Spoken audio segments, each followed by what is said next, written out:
Hello. Hello, Mr. Ward. Hello, Mr. Tricky. Hello, everybody else out there in Horror Movie Monday land.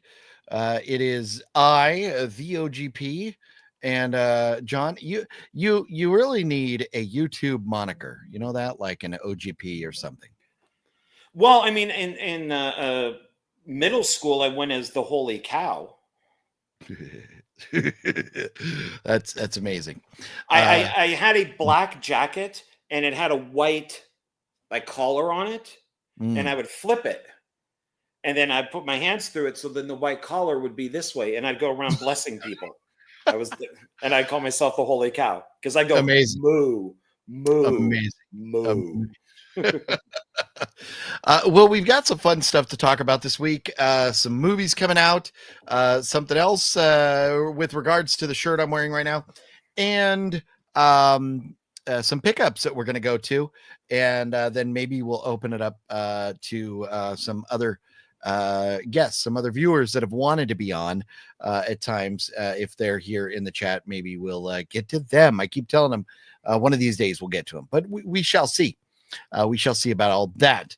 But John, I do, before we dive into anything else, including movies and everything, I really want to mention that right now, if you go to Creep I.E Con's website, 3-day passes for Creep I.E Aftermath, September 5th through the 7th. All 3 days you can get in for only $50. There's a lot of conventions that are $50 for one day, or like $45 for one day. You get all 3 days of this convention for $50. 3 days. That's a phenomenal price. Breaks down to what, like about $17 a day or something. Now, of course, this is not the VIP tickets, but all 3 days for $50. So if you're on a budget, you can't afford the VIPs, but you really want to go and you're thinking, I need time to get all the autographs, then this is the way to do it, because you'll have 3 days to get there. This was posted 7 hours ago. And let's see, it says Creep I.E Aftermath tickets go on sale tomorrow, April 1st at 10 a.m. Pacific time.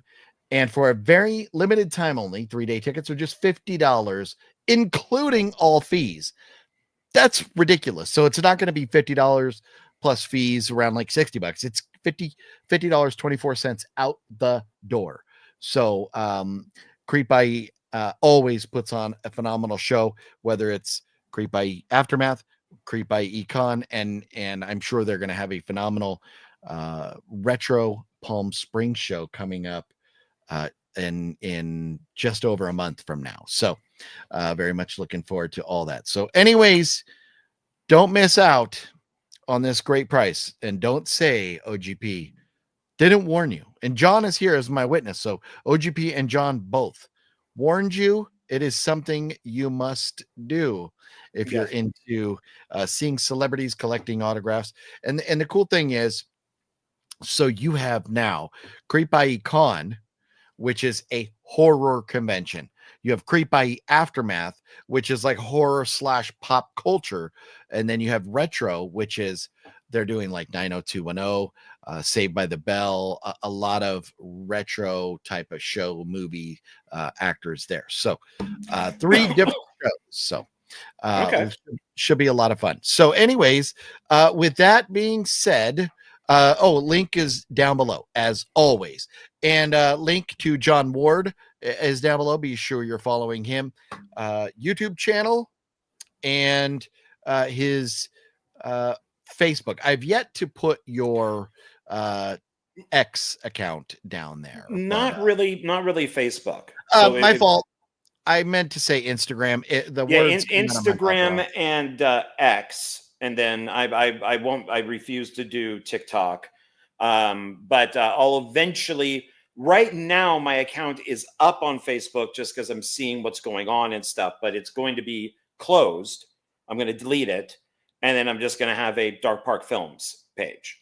Right on. And it will only be movie related, and I will only be inviting select people to join it. So Okay, very cool. And yes, and so my apologies for saying Facebook. I meant Instagram. But links are down below for that. But now it is Horror Movie Monday. We and we're kind of broadening the horizons and talking about not just horror movies, action, adventure, whatever fun stuff is coming out. So the Horror Movie Monday is a loosely used term. However, to the two movies we're looking forward to this week, it very much does apply, especially the big one, which was in the thumbnail. Forgive me. I thought we were going to get a sneeze. No, I had to cough, and I didn't want to do that in everybody's ear, so I muted myself. Oh, gotcha. Screamboat from the producers of Terrifier 2 and The Mean One comes out this week. John and I have both seen the trailer for this. It is supposedly takes place in New York City. It features David Howard Thornton, who we all know as Art the Clown, and he played the Mean One in The Mean One, right? Directed by Stephen Lamort, who also directed The Mean One. So Screamboat comes out this week. Your thoughts on Screamboat, John? I think it looks good. I would see it. Okay. The way I feel about this is it's going to be not anything like Terrifier or The Mean One, but I feel like it's going to be, if you like those, you're going to like this. So I will watch it, and I'm going in thinking I'm probably not going to be the biggest fan, because that style movie, maybe I've just watched too many of them and they've just worn on me, because, movies like from Trauma and companies like that, I just have a hard time getting into them anymore. And so I think these goofy kind of over the top horror movies, a lot of times I struggle with. I hope I love it. David Howard Thornton is a phenomenal human being.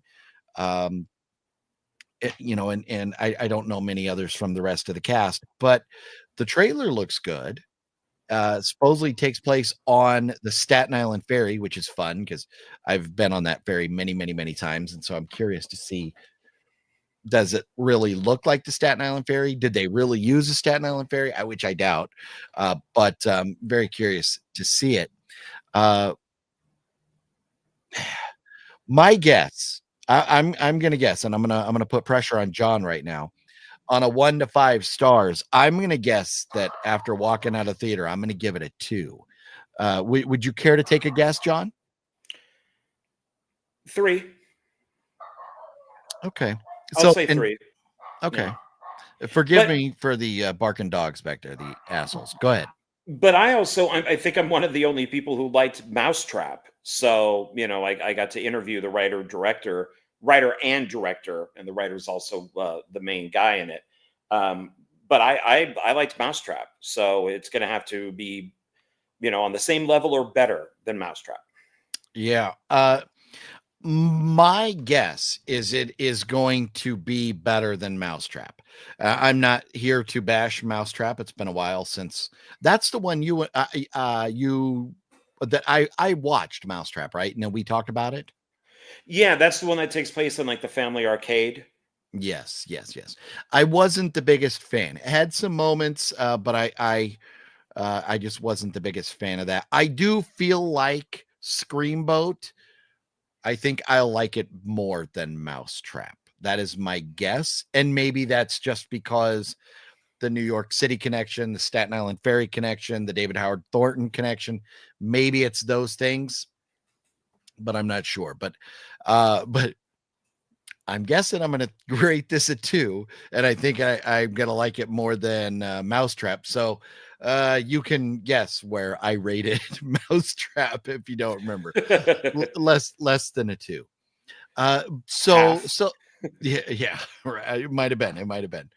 And the other one coming out this week is Hell of a Summer, which is has 2 directors, co-directed by somebody who whatever, and Finn Wolfhard, who we all know from Stranger Things and a lot of other stuff lately. All those Stranger Things kids are getting a lot of work. But hell of a summer. If you watch the trailer, it's they take bits and pieces of like ideas or things from other movies and throw them into this campy camp counselor slasher killer movie. And at the beginning, you see there's, and this is just a trailer. Haven't seen the movie, so I'm not spoiling anything. You have this camp counselor being dropped off by his mom who says, how many chances do you get to go to camp? And the mom's like, a lot, apparently, which is actually kind of funny. And then they're picking on him, calling him like 40 years old, but he's like, I'm only 24. That stuff seems kind of funny. But then my biggest problem with this trailer is they immediately go into, okay, everybody, turn in your cell phones. We're going to be a good, wholesome camp for the kids.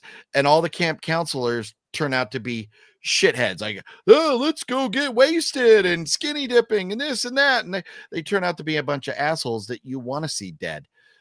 Maybe that's a good thing because, I would it's say nice. that's a good thing because you're voting for the killer. True. Yes. So I'm not sure. I will be seeing both these movies, and I just, this is Neon. This one is from Neon. So Neon. They've been they've been putting out some pretty good stuff lately.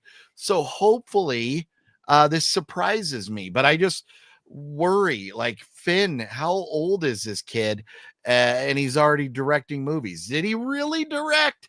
Or did they just slap his name on to pay him a little bit more money to make it work? I think he did. I think it's like him and his friend's movie. So I think, Okay. yeah. My thing that only worries me is that the trailers look good and then they got a good title and it just doesn't live up to it. Like there was a lot of hype for that film, They Them, which is about the gay kids or transgender kids going to the camp. And then somebody's killing them all. And Kevin Bacon was in it, and it got a lot of hype. And it was, oh my God, this is hilarious. It's spoofing all of this. And then everybody said it was a letdown when it came out.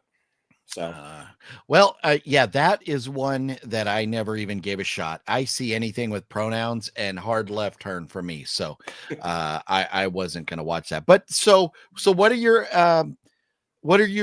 thinking with Hell of a Summer? Do you think it's going to surprise if you had a guess, or how are you feeling about it? I mean,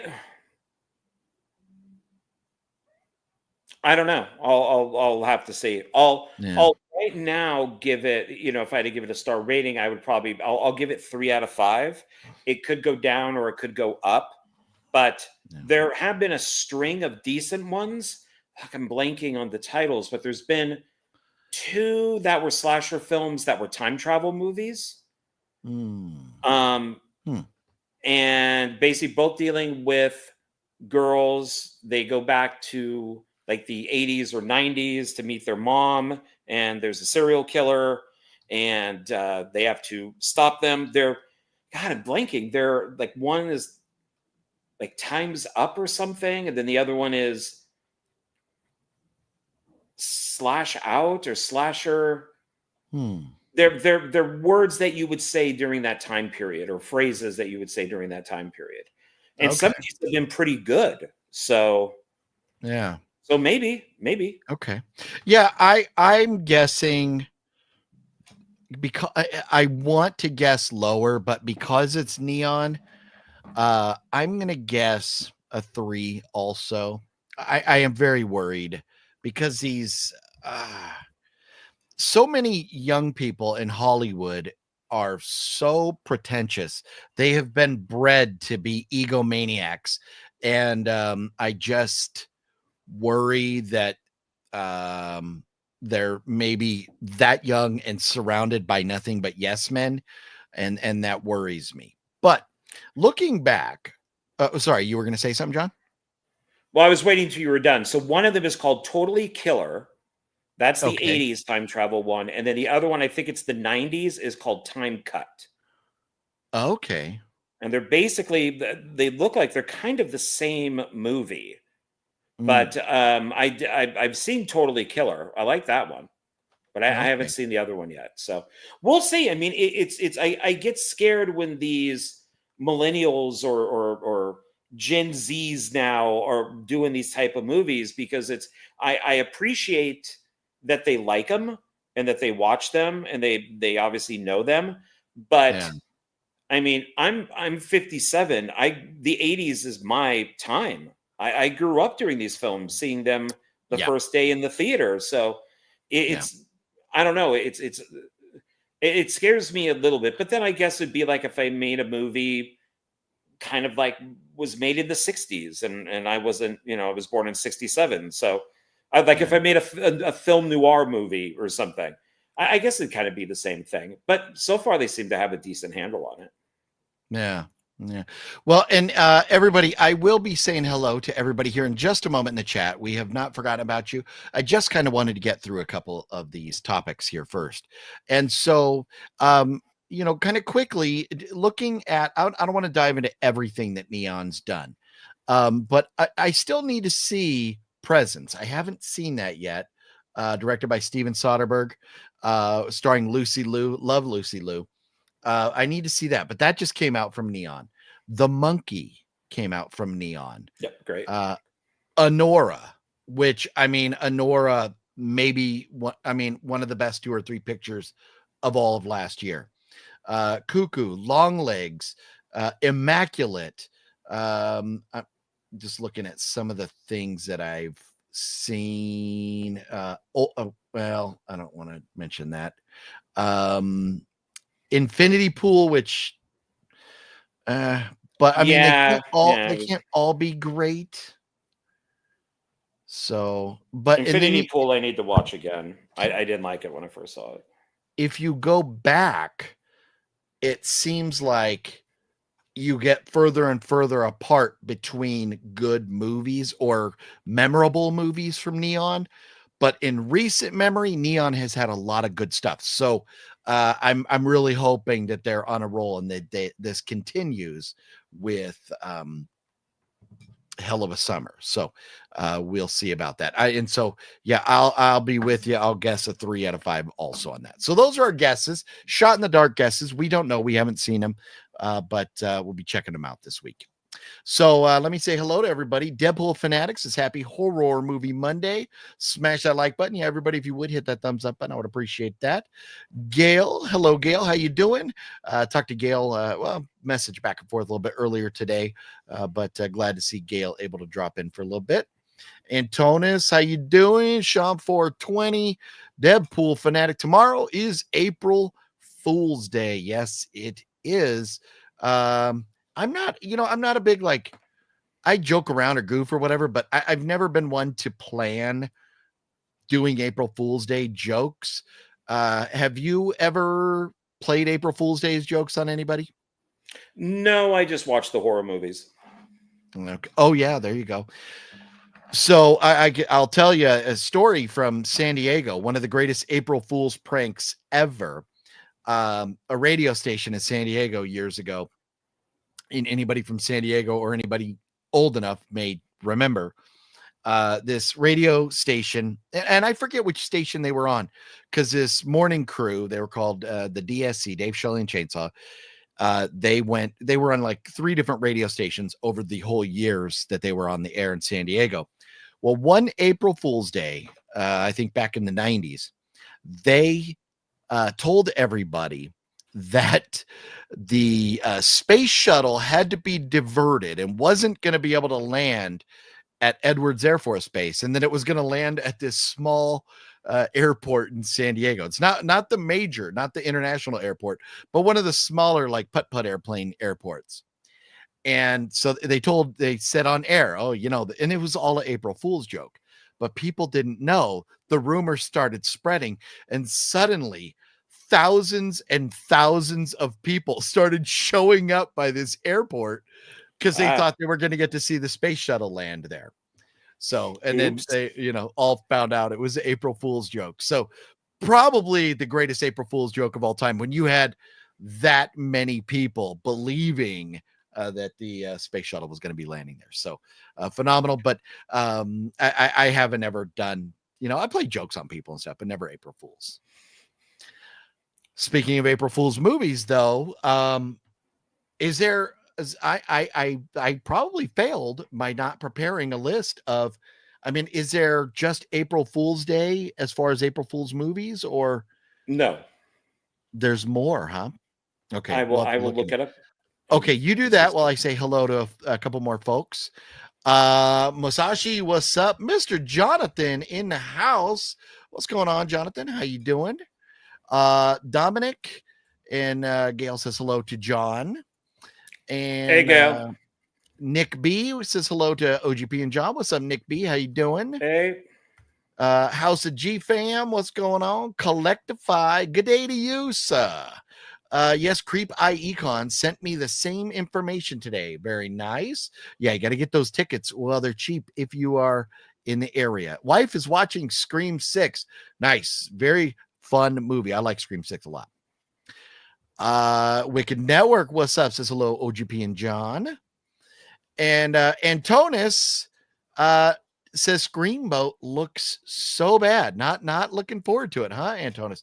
Yeah, I don't. I mean, it's a 1 minute trailer. It's not like it's 2-3 minutes where you're getting a lot. So maybe from a movie like this, that's a good thing, because so many movies now, they give you everything. They give away way too much.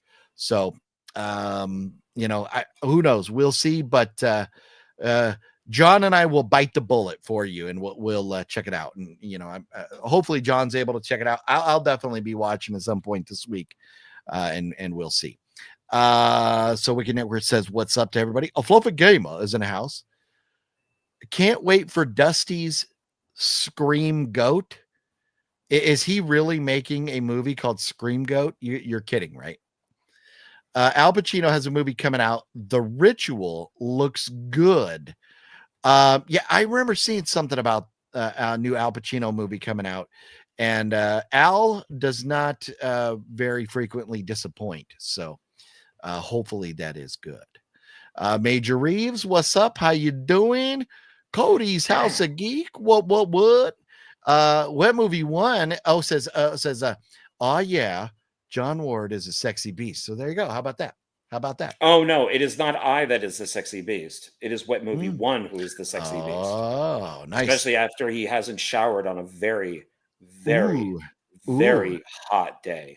Oh yeah, little sweat glistening in the sunlight. Moving on. Buckaroo Bros, Mr. Christian, what's going on? How you doing? Christian? Cody South Geek says, "Stop cheating on me, Brendan." There you go. Look, Wet Movie 1. If Cody has bought you airfare to go out and see him, you really ought to keep it in your pants for the time being. We have it's kind of an open relationship, kind of. There you go. I just have to approve of the people that he's with. So okay. Saw The Woman in the Yard. Okay, so what did you think? I was not thrilled with that trailer. I have not seen it. John, have you seen The Woman in the Yard? No, but I have seen the Man in the Backyard. Okay, all right. I have an April Fool's Day joke I'm going to play on a few people tomorrow. Nice, Antonis. We'll have fun with that. Good luck. Hopefully it goes well for you. Weird psychological horror film is A Woman in the Yard. Okay. Let's see. Cody says, I'm gonna trick my theater crew tomorrow with a fake sheet that says there's a sold out theater for Snow White. There you go. That may be the best joke of all time right there. That's pretty good, because there's about zero chance of that. 30 years ago, Selena died, and everyone thought it was an April Fool's joke. Oh, I didn't realize she died on April Fool's or around then. Wow, crazy. Yeah, and I mean, because of the situation with the way that she died and everything, you could see why people would think that was a joke or something. What are your thoughts about the movie The Woman in the Yard? Yeah, I haven't seen it. Let's see. Maybe we'll pull up the good old, what's it called, real quick, Rotten Tomatoes, and see how the woman in the yard is doing, and maybe kind of decide from there if we will watch. Ooh, I'll probably pass on this. Rotten Tomatoes experts have it at a 43, fans have it at a 45. So that's a pretty low score for Rotten Tomatoes. I probably will pass. Not sure. When Movie One is excited to see new Karate Kid movie. I know it might not be amazing, but I love seeing Jackie Chan in theaters. Yeah, agree. And Jackie Chan's not getting any younger anyway, so that'll be a lot of the fun. movie makes me angry. So you were pulling up some information, John. What did you find over there? Okay, so we have 6 movies. So there's the remake of April Fool's Day. There's also Slaughter High, which was originally called April Fool's Day. Killer Party, The Honeymoon Killers. Then there's April Fools, which is the black version of April Fool's Day. And then we have the original April Fool's Day.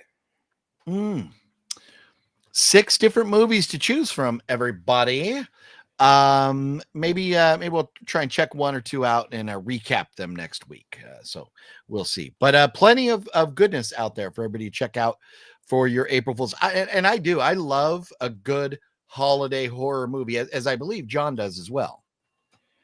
Yes, I own most of those. So, no way. Okay. Yeah, I think there's maybe 1 or no. I think I own Killer Party. I have all 3 April Fool's Day. I have Slaughter High. Yeah, I think I pretty much own almost all those. Yeah, maybe 1 or 2. Very cool. That I don't. Antonis says April Fool's every year. I can't believe anything I see, whether it's movie news or anything. Right, you got to be very careful tomorrow. Yep. Jam and Music Man, what's up? Still waiting for Rush Hour 4. I haven't seen parts 2 or 3. Rush Hour. What was I? I was thinking Bad Boys. Are they going to do a Rush Hour 4? I doubt it, but if they haven't done it by now. That was Rush Hour. That was Jackie Chan and Will Smith? No. Chris Tucker. That's right, Chris. Yeah, I didn't want to just start naming black guys and get accused of being 20 racist. Black guys later. The problem with those Eddie type Murphy, of things, Samuel Jackson. You can't do the same jokes that they used to do. Like, if you remember in the first Rush Hour when Jackie Chan changes his radio station, he's like, you never change a black man's radio station. You can't do that anymore. Because then it's like when I rewatched all the Lethal Weapon movies, you can't do the same stuff that they did in those Lethal Weapon movies. It's impossible. Yeah. Just like the Axel Foley movie. So bad. I turned it off. Oh, I hated that film. I thought it was awful. So they were just trying to be funny, like, the original ones, and that slapstick style of humor. And it doesn't work nowadays. You have to be better. So, but a Rush Hour 4, I would welcome. I have seen all 3. I own all 3. Great movies. I don't know why I was just thinking Bad Boys there for a minute. I'm hoping for Bad Boys 5. So, okay. Yeah, I've seen the first one, and that's about it. Part 2 is a masterpiece. It's a masterpiece. And Bayham. Oh my God, it is excellent. Maybe I'll give it a shot one day. We'll see. Do you remember the Howard Stern controversy after Selena's death? No, I don't. Yes, I do. So tell me all about that, John. I was not a very avid Howard Stern listener. He basically just said the type of music that she sings, I forget what it's called, but in Mexico, it's kind of like a dime a dozen type of thing. That music is very popular there, so there's a lot of people who sing it. And so his comment was, and of course I'm misquoting, was something like, "Oh no, we're not going to lose," and "Oh no, like we're." Nobody will know that we lost one of those singers, something like that. That he basically just said, "Oh well, not that anybody would notice." Ooh. And so the president of Mexico said that if he ever came to Mexico, that he would be arrested. So yeah, that is a screwed up comment. I mean, Howard Stern was the epitome of, or is, I guess he's still on, right? But is the epitome of shock jock. He says things to shock, to get the, people listening, like him or not, he wants you to tune in.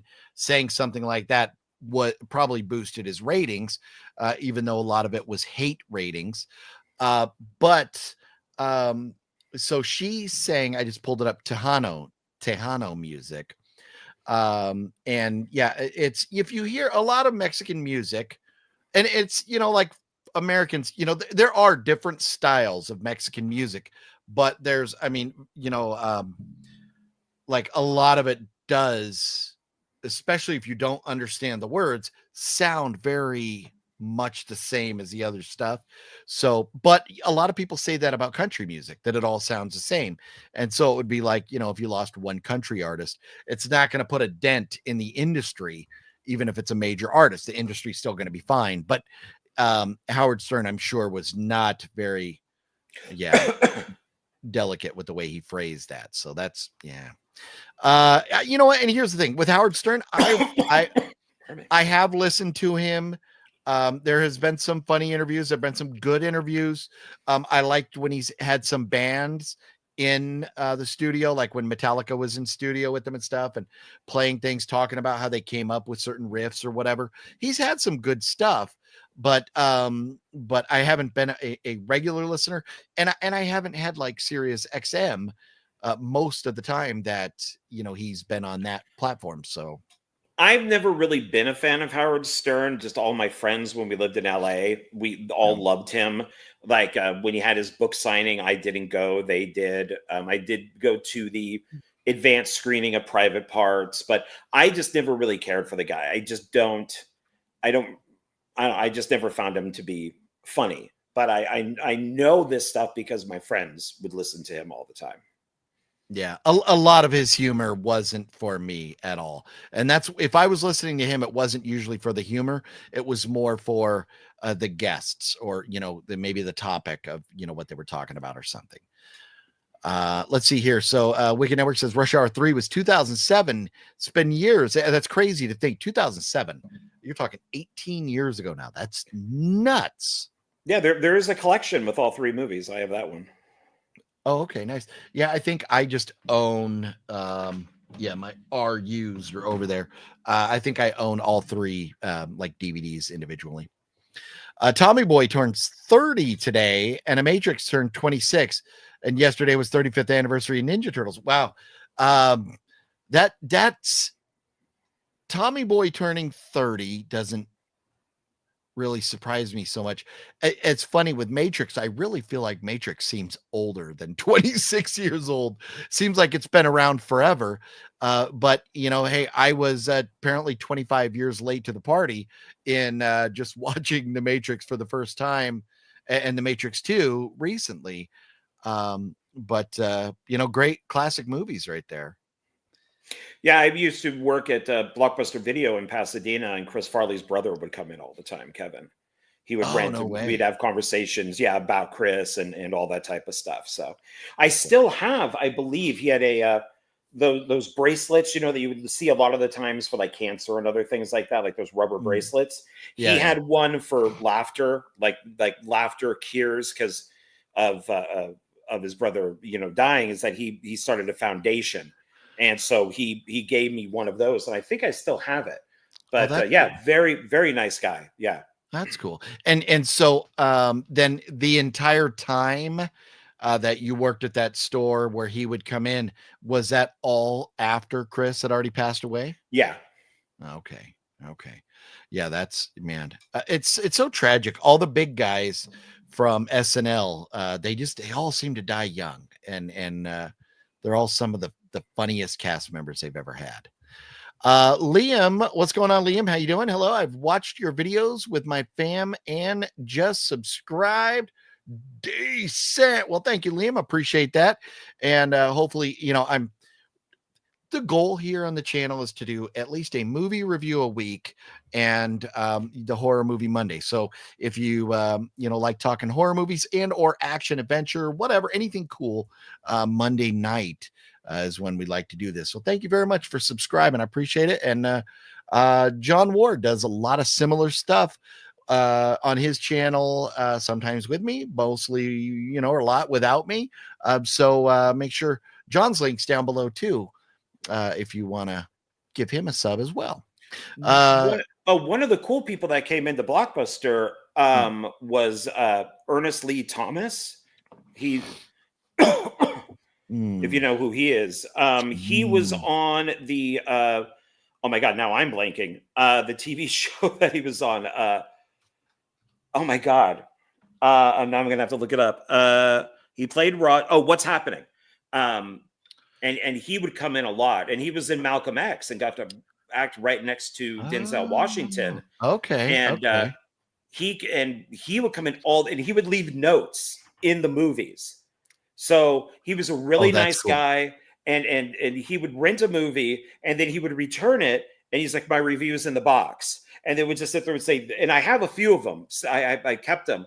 And it's like, this movie sucks. You shouldn't be renting it. And or this movie is really good. But we had a really long conversation about him acting with Denzel Washington because he was really bummed out one day.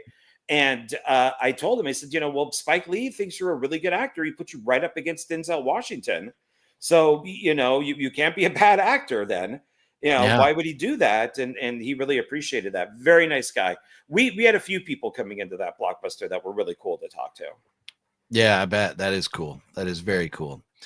Cody says country music does sound the same until Beyonce comes in and fucks it up. That is correct. Beyonce is not a country singer. I don't know what she was thinking, trying to sell us that horse shit. I'm from Houston, so I could sing country. Fuck no, bitch. Didn't she win Best Album?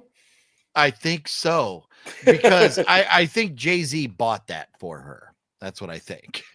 Because Jesus Christ, I've never thought she was talented. I prefer no.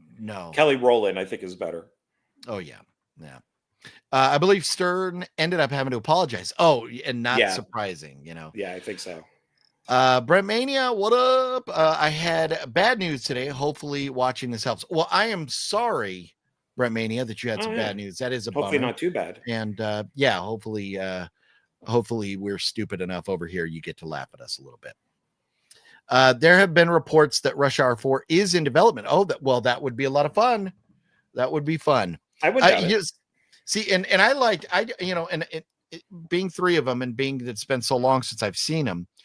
I liked them all, but what my most vivid memory of them was the hotel in Vegas, the one they blew up, which used to be the Desert Inn.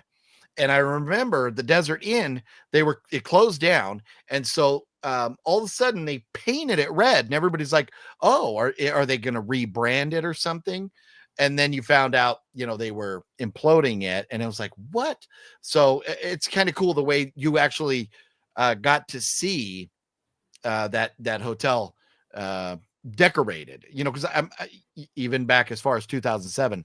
I am always in Vegas. I mean, going back to 1995, spent a lot of my life in Vegas, living in California, but being there all the time. And so I remember seeing that hotel on the Strip decorated, and now the Wynn stands in its spot. So were you out there then for that, John? Like 2000? Because I think that was part 3. So it would have been shot like 2006 era, or I think I'm the end of 2006, 2007. Okay. Would you remember that hotel being decorated? I know you don't go near the Strip much, but I don't think so. I kind of go off of, I have it's a concert poster for the Sex Pistols. And it was the first concert that I saw. It was the original Sex Pistols, and they played at the Hard Rock. Only one show in the entire United States, and they played at the Hard Rock out here. And I believe that was 2007. So I came out 2006. So that's kind of my Okay. reference is when did I see the Pistols? And that would have been, right in 2007. So I came out 2006. Okay. John Candy and Chris Farley gone too soon. Way too soon. You are correct, Oh, yeah. Brandini. Yeah. And that is a very funny. Yeah, this movie sucked. That's it. Yeah, good review. This movie sucked. Yeah. Liam's our boy, trying to bring him up with Love and Horror. Nice. House of G fam. Very cool. Nice. Yeah, you got to do it right. I remember. So, I've been watching horror, and we'll ask John this here in just a second. I remember watching horror movies with my mom when I was like 5 years old. I mean, literally in kindergarten. I remember watching Friday the 13th, Poltergeist, The Exorcist, trying to think of some of the others, but a lot of horror. Both of my parents were big horror fans. My mom, huge horror fan, even more than my dad. But I remember watching as a kid from a very, very young age. And that's why I've always had a love for horror. I just got away from movies for a large chunk of my life, being busy, like being in the Marine Corps, and then kids and work and everything else going on. And so there's some from like the 90s, 2000s that I'm catching up on still, but most of that stuff from the 80s and 70s, the big stuff I've seen.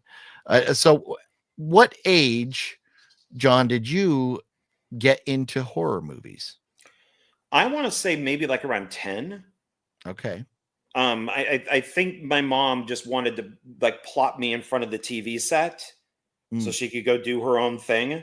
And that's what I think I grew up mostly on, because I don't know why I got into them. I think that she's just like, oh, okay, well, here's a horror movie on TV. It's 3:00 on a Saturday, and well, I want to go drink or smoke or go do something. So here, John, go plop down for 2 hours. And I just kind of got into it that way, I think. But okay. Yeah. Well, as any good mother should, plop you down in front of a good horror movie and walk away. That's it. That's all you need, right there. Oh yeah, I have great memories of being with my uncle at a very young age, like 10 or 12 or whatever it was, and staying up Fridays and Saturday nights watching creature features in the Bay Area. Nice. and him poking me to stay up because the Friday one was like at 11, but Saturday was on at 12. And so yeah, I have great memories of watching horror movies with friends and family. So that's cool. Yeah. So for me, I remember, at a young age, my mom saying, oh, it's not real. It's just pretend, blah, blah, blah. So, they've never bugged me. But that's cool. Yeah. Anybody has good stories about when they got into horror movies, let us know. Let's see here. So, try and get through a couple more comments, and then we've got pickups to go through. We've still got to cover our pickups here. So let's see here. My bad news: my cousin was found dead today in his room. oh my god, dang! oh sorry. Yeah, that is terrible. I am so sorry. And a lot of times, when somebody experiences, or loses someone close to them, everybody else, wants to sit here and tell you, oh, I've lost this person, I've lost that person, which most of us have experienced loss.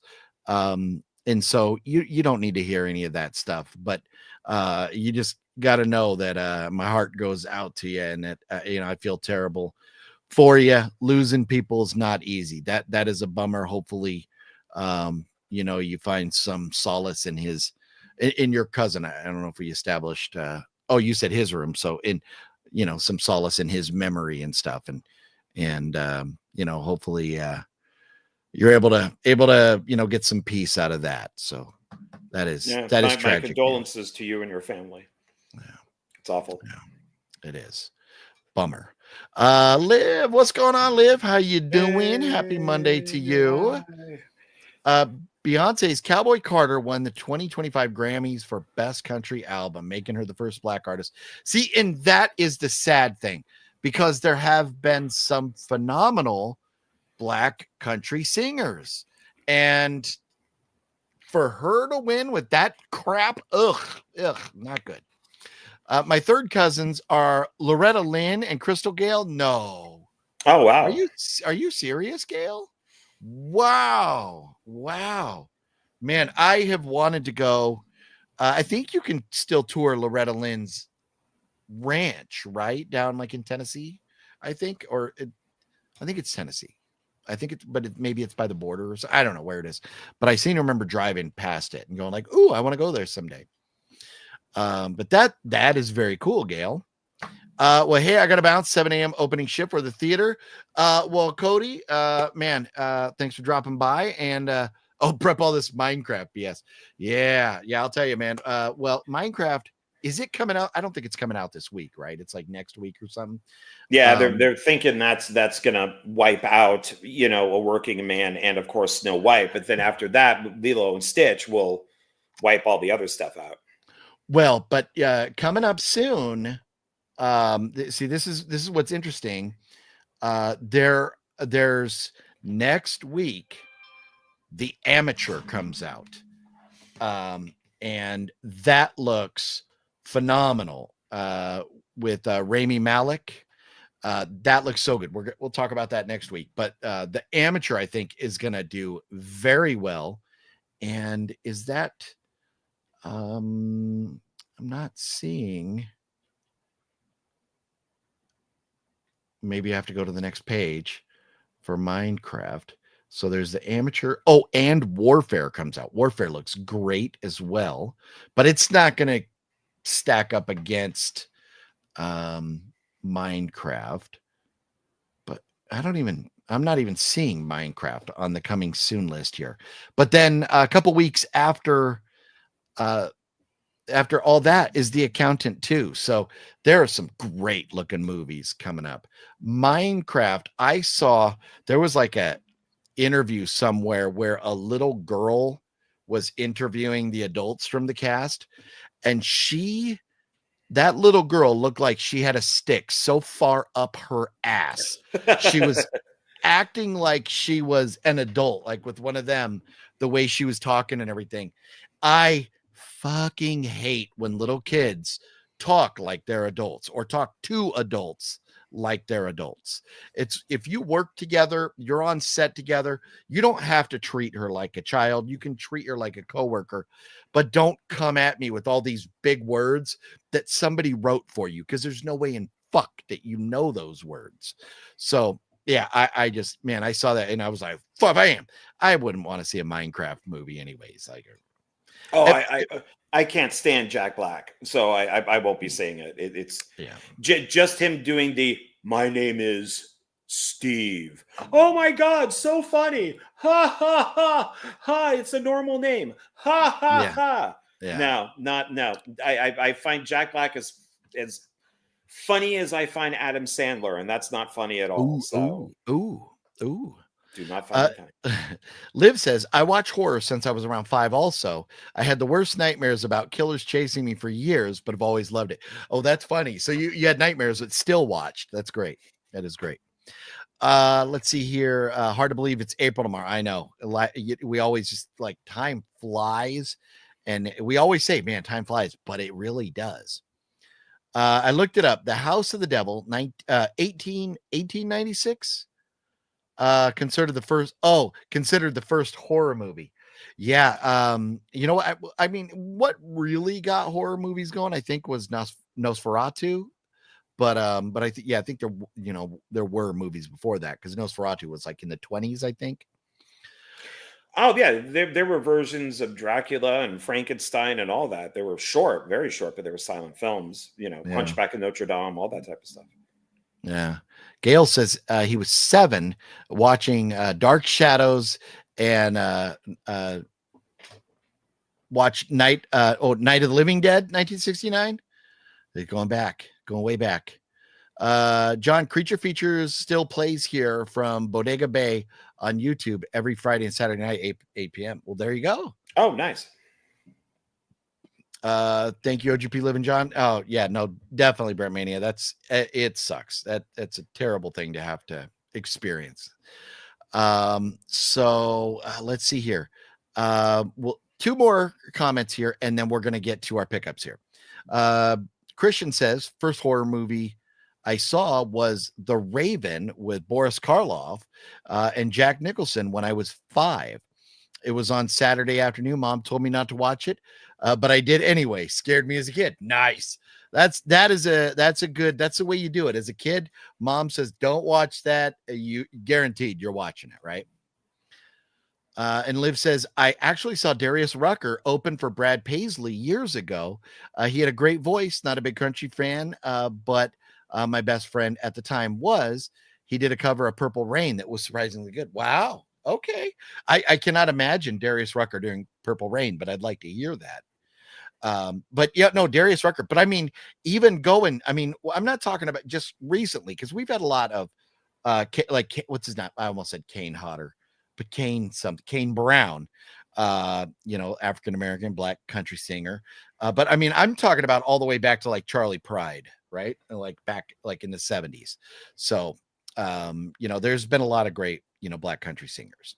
So Jack Black was also in Borderlands.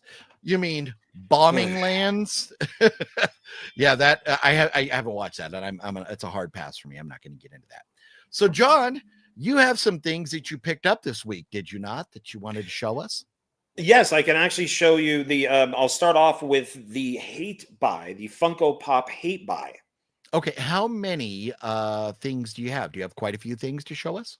I have a stack of movies. Okay, how many Funkos? Just one? One. Okay, then show us. I'm going to show 3, but there's one in the 3 because I have to lead up to it. Gotcha. Okay, go for it. Okay, so a while back, as you know, I got the Indiana Jones Funko. Yes.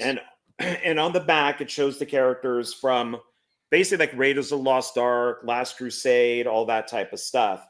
And I'm just like, I'm glad it's just called Indiana Jones, because I wouldn't be buying anything from Indiana Jones in the Dial of Dysentery. So, okay, this is awesome. I'm glad it only says Indiana Jones on it. Then after that, I found, of course, I just showed this one recently, the Arnold, was it Tout or Toot, however you say his last name, the Nazi with the thing on his hand. And once again, be careful with that hand. You don't want to you make sure, don't angle it. You don't want to get Elon. Oh, yeah. So, I was waving to my cat. Okay. You're off screen, so we'll never know. Yeah. And so once again, same thing. It's like the stuff from Raiders and Last Crusade. So I'm like, just as Indiana Jones, like, okay, this is awesome. I would pick up most of these. Okay, And then I went to Zia Records on Eastern, and they're the ones that have the discount Funko Pops. And that's the first place I always look right now. And I found, I didn't even know this existed, for 60% off. Ooh. The Helena Shaw Funko Pop. So this is Phoebe Waller-Bridge, who plays the girl boss in Indiana Jones and the Diaper of Pooh. And it was originally $11.99. It's now 60% off. Nice. So it cost me around $4. And they do show people from the last Indiana Jones movie on the back, so you get them too. But I was so happy that it was just her, because Phoebe Waller-Bridge is awful. She is awful. She had a hit show in the UK called Fleabag, which I guess was supposed to be good, so she's nicknamed Fleabag with a lot of people. But she was like a ghost writer on the last James Bond movie that was incredibly woke, and of course that's the film where they killed James Bond. She basically got like a several $1 million deal with Kathleen Kennedy. Has not written one thing, not one thing. She is awful, and she's incredibly woke. She's like a big feminist. Cannot stand her at all. So of course the goal would be to meet her one day and have her sign this with the 60% off sticker on it. With sticker on there. Just sign around the sticker, please. Yeah, just right around here would be fine.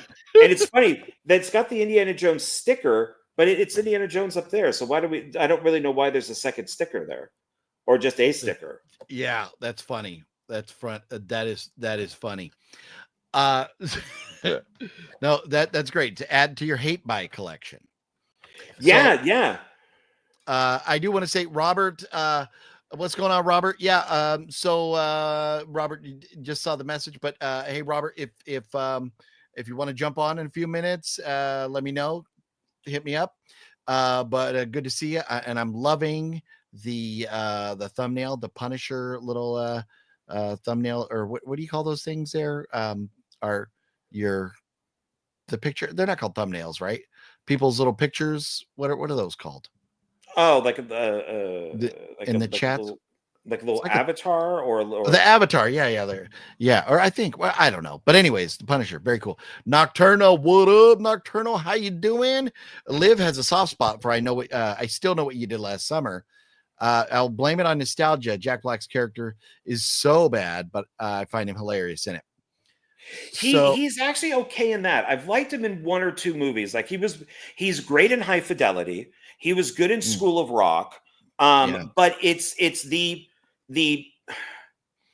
and I did like him, and I still know what you did last summer. I thought that he was okay. Is kind of like the reggae guy, but it's the really fat, bearded Jack Black that I don't like, and he just thinks he's so funny and he's so full of himself that it drives me nuts. I just don't like the guy. I just don't like him.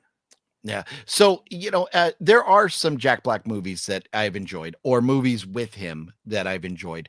But I don't want to make it a Jack Black show, so we won't dive into all that. But I do know what you're saying. And my thing with Jack Black is once he got to this persona where everything is over the top, man. Yeah. Once it got to all that stuff, it's just like, dude, we've seen that a million times. How many times do you got to go like this? Yeah.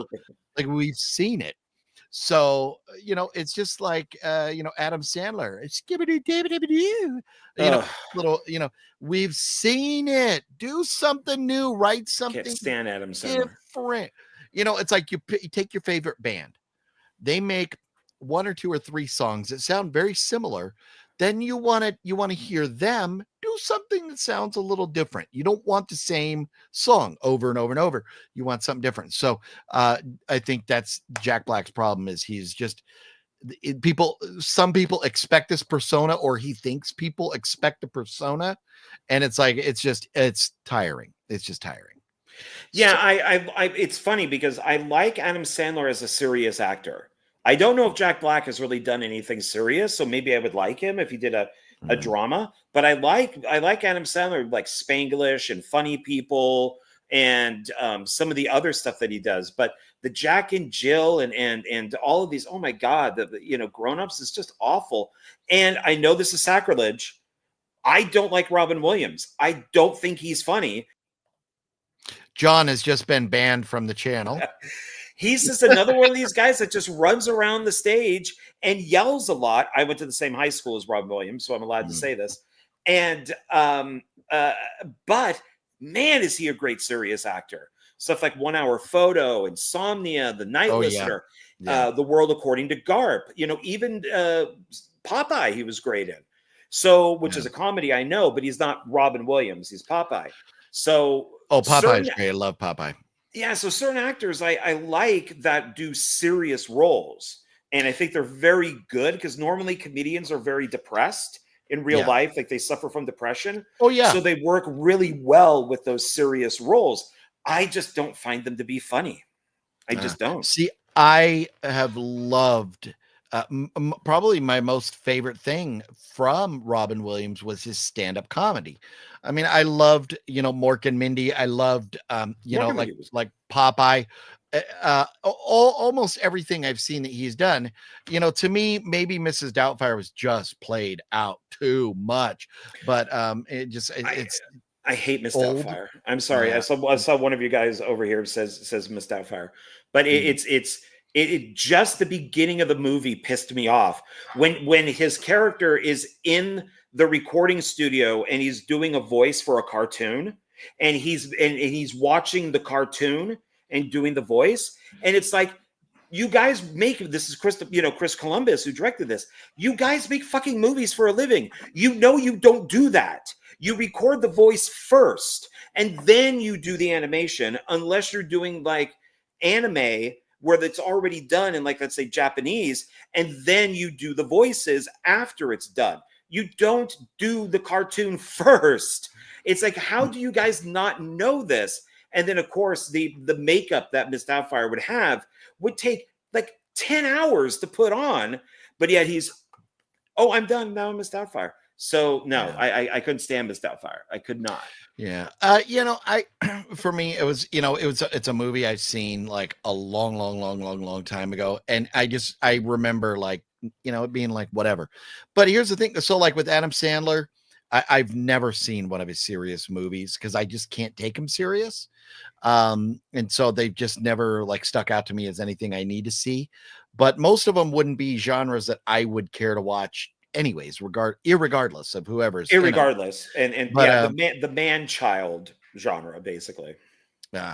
But so I'm going to try and move on so we can get through some of the stuff here. But Diaper of Pooh, Brent Mania found that very funny. Your Indiana Jones reference and Fleabag.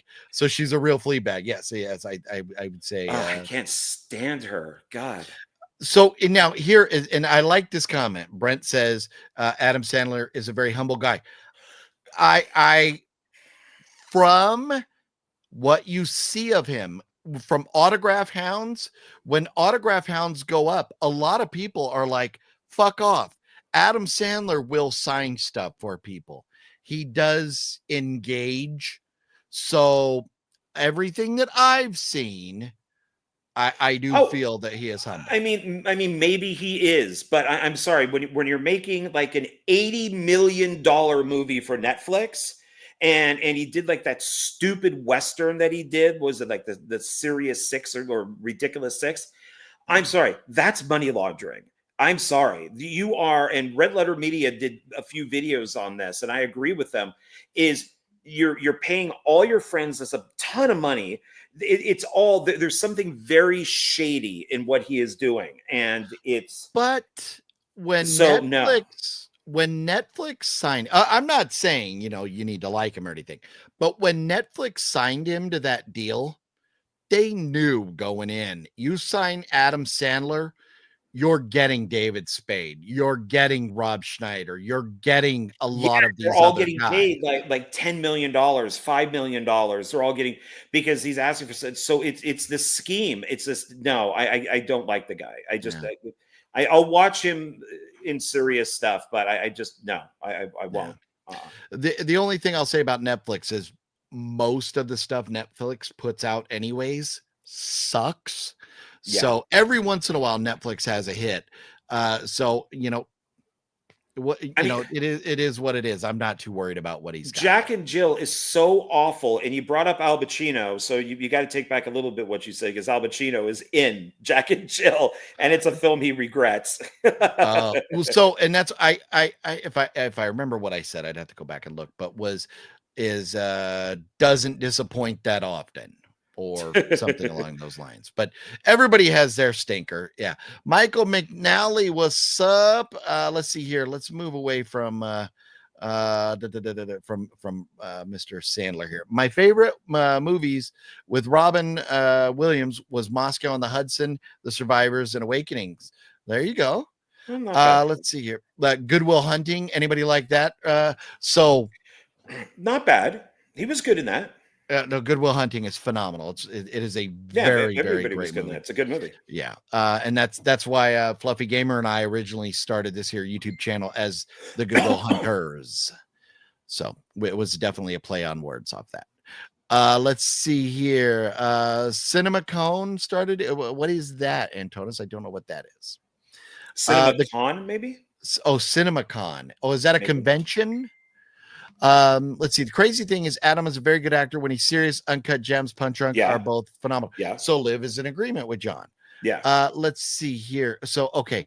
We're talking Adam, and then, okay, let's Jump. Antona says, will any trailers come out on YouTube this week since Cinema? I have no idea what CinemaCon is, Antonis. I apologize. I'm going to show. I only have 2 pickups, and then I'll let John run through because everything else you have is movies, right? Yeah. So I went to Five Below because John had showed some cool stuff, and last week you saw I had a couple of Funkos that I picked up there. Well, I went back and they restocked, and I got 2 other Funkos here that I'm very excited to get. One, because I love like the horror movies and getting the horror icons and stuff from the franchises. So I already have one Wednesday Addams, and that's signed by Lisa Loring up there. And now I have the Wednesday from Jenna Ortega right there. Pick this up at Five Below.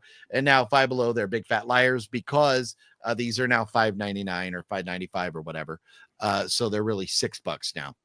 But still not a bad price for a Wednesday Funko. And I do like how it's clearly Jenna Ortega. You can't really see it here, but they did give her like the little freckles that she has and stuff.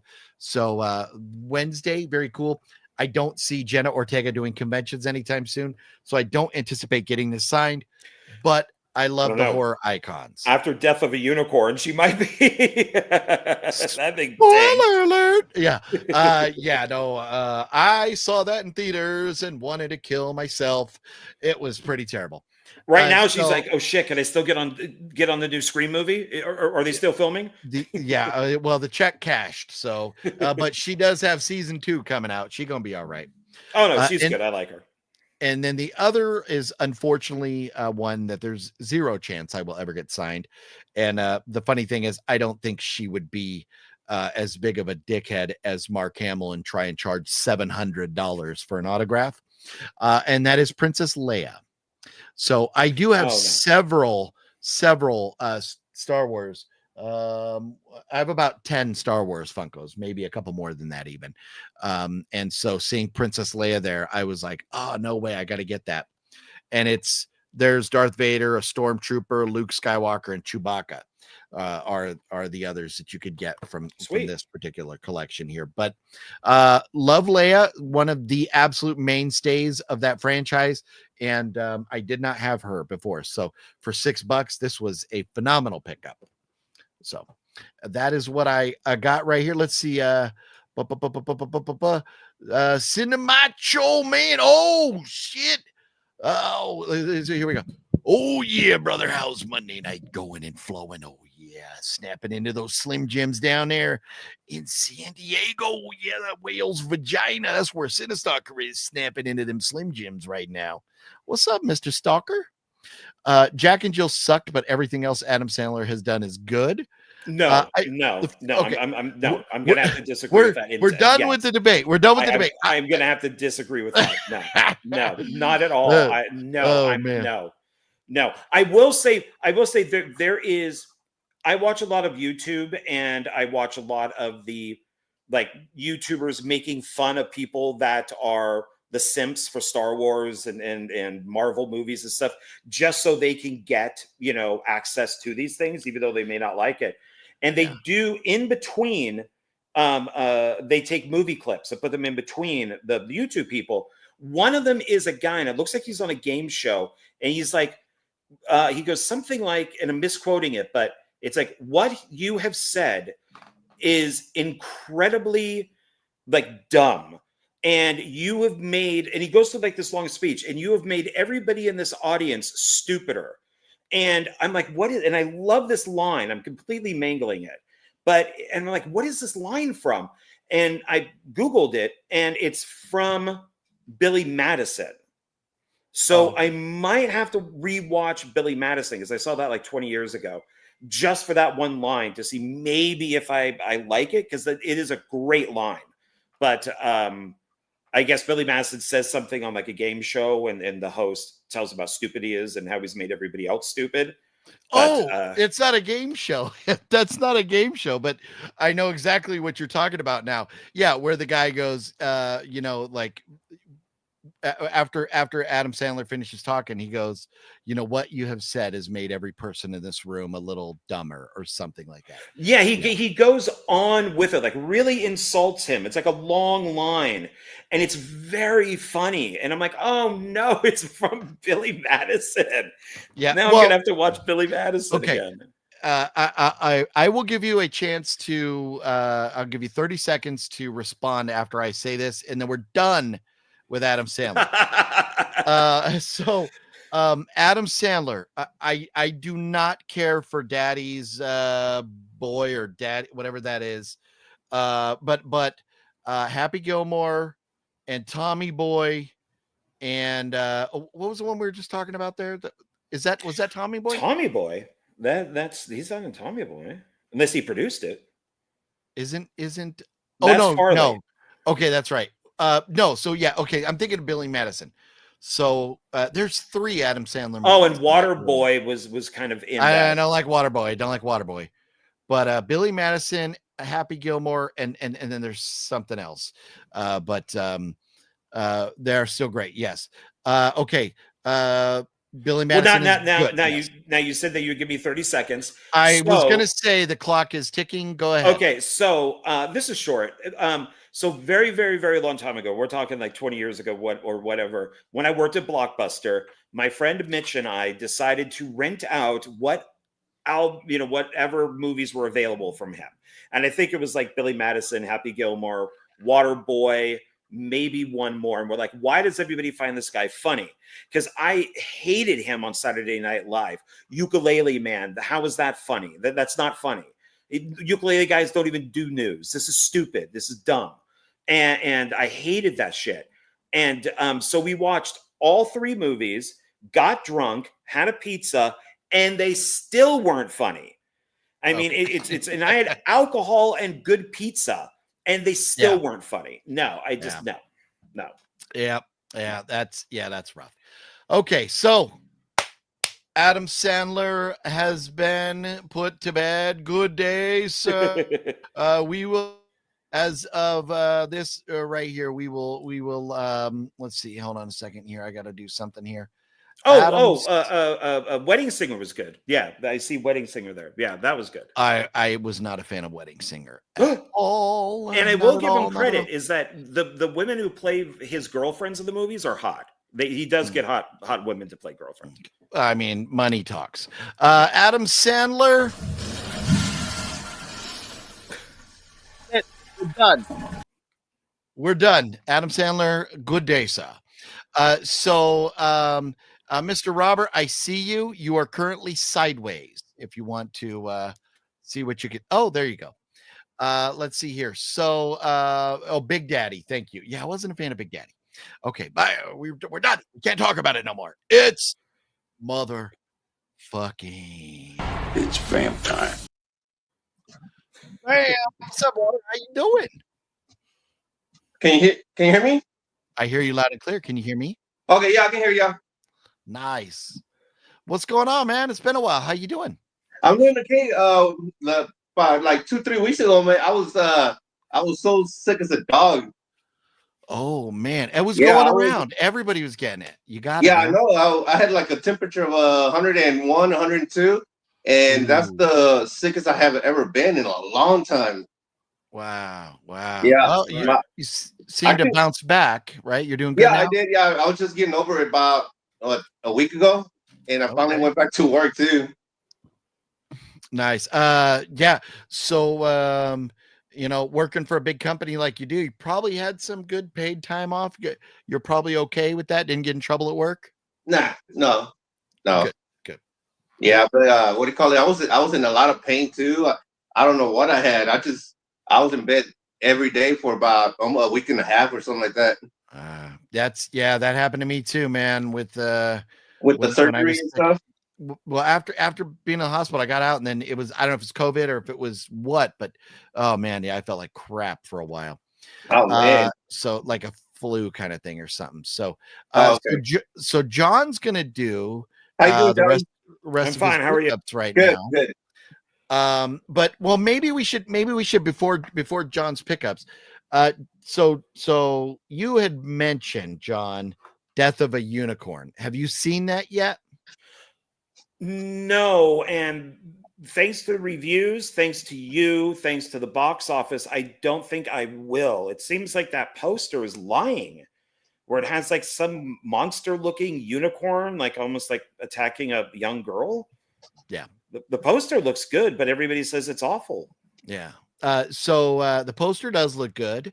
Robert, have you seen Death of a Unicorn? No, I haven't. I also heard that it was terrible.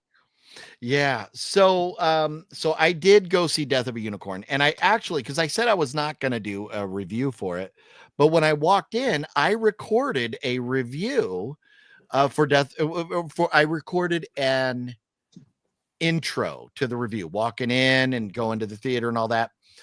And then about 30 minutes in, I started looking at my phone going, how much longer do we have till this shit is over? So at that point, I was like, why bother? I'm just going to trash this. It's not good. I don't care. So this is one of those things, kind of like where I feel this new movie coming out this week, Hell of a Summer. It's targeted toward a much younger audience, and where the three of us being around on this planet for many, many years, we're like the get off our lawn kind of generation now. Yeah. And so they're not aimed at us so much anymore. And this is definitely not aimed at us no more. But here's the problems. In a nutshell, I will not spoil the story if anybody wants to go see it. But what you get advertised in the trailer and everything for this is that you have this like maybe herd of vicious, or maybe a single vicious unicorn attacking, killing everybody. That is not what you get. It is about the death of a unicorn.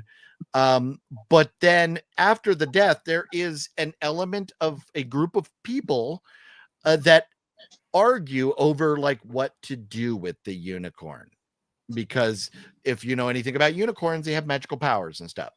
So this movie is like 75% people standing around arguing with each other, and it is so frustrating. I can't stand it. So but maybe a younger generation would be on board with that type of stuff.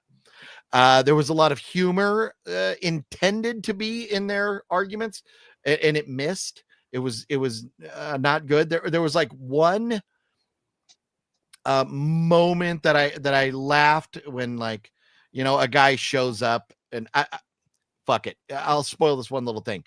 They're having like a very serious moment, and he's wearing like a bathing suit, and like in the middle of the conversation where everybody's being all serious, he's like, I don't think I'm dressed appropriately for this, or something like that. Or I don't think I should be wearing my bathing suit for this.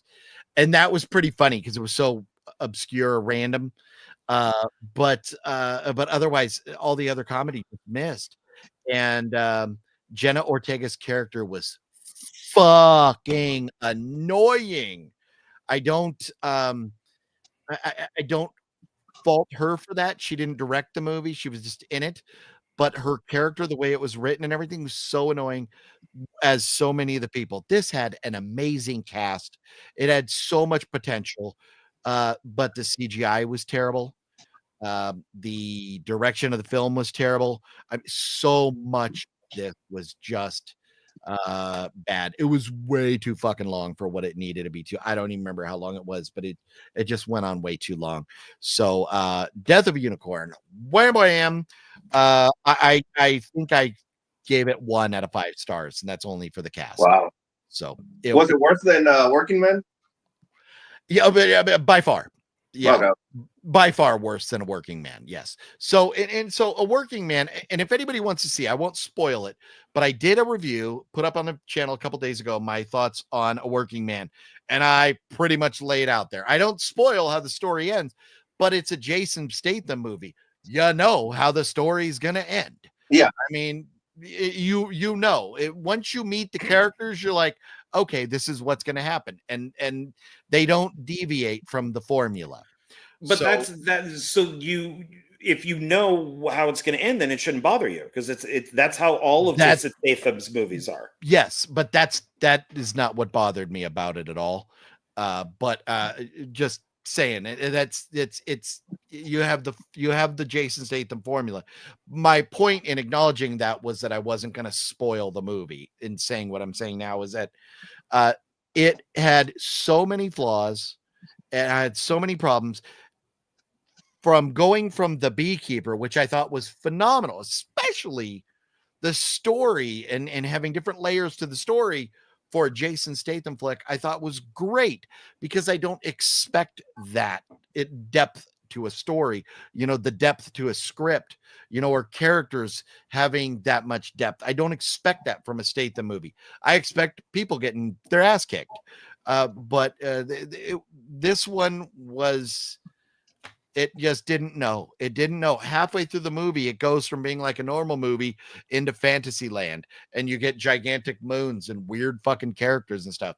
I don't think they knew it was almost like they fired the director halfway through and started with somebody new to finish it. It's based on a series of books. They plan on making more of them. There's like 8 books, I think.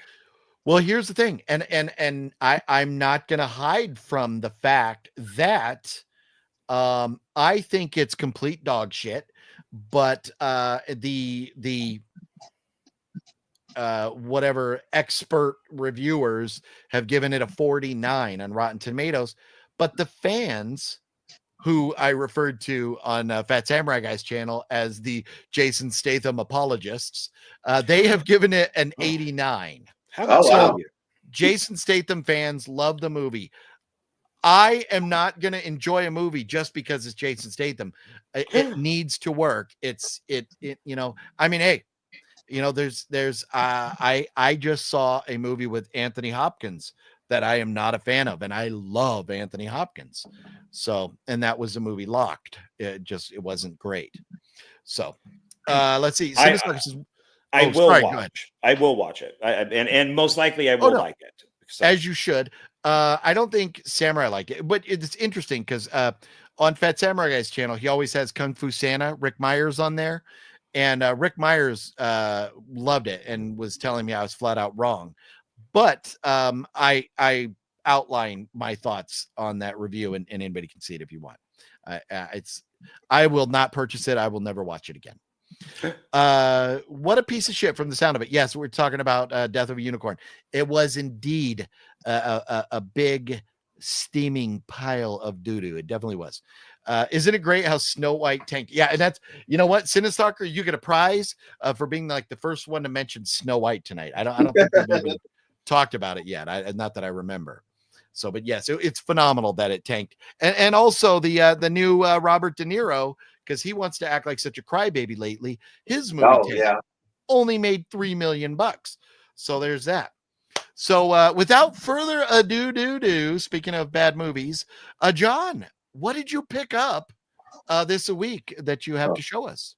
I got a bug up my butt, and I don't know why. I was jonesing for Zia Records, and so I hit both of them, Rainbow and Eastern.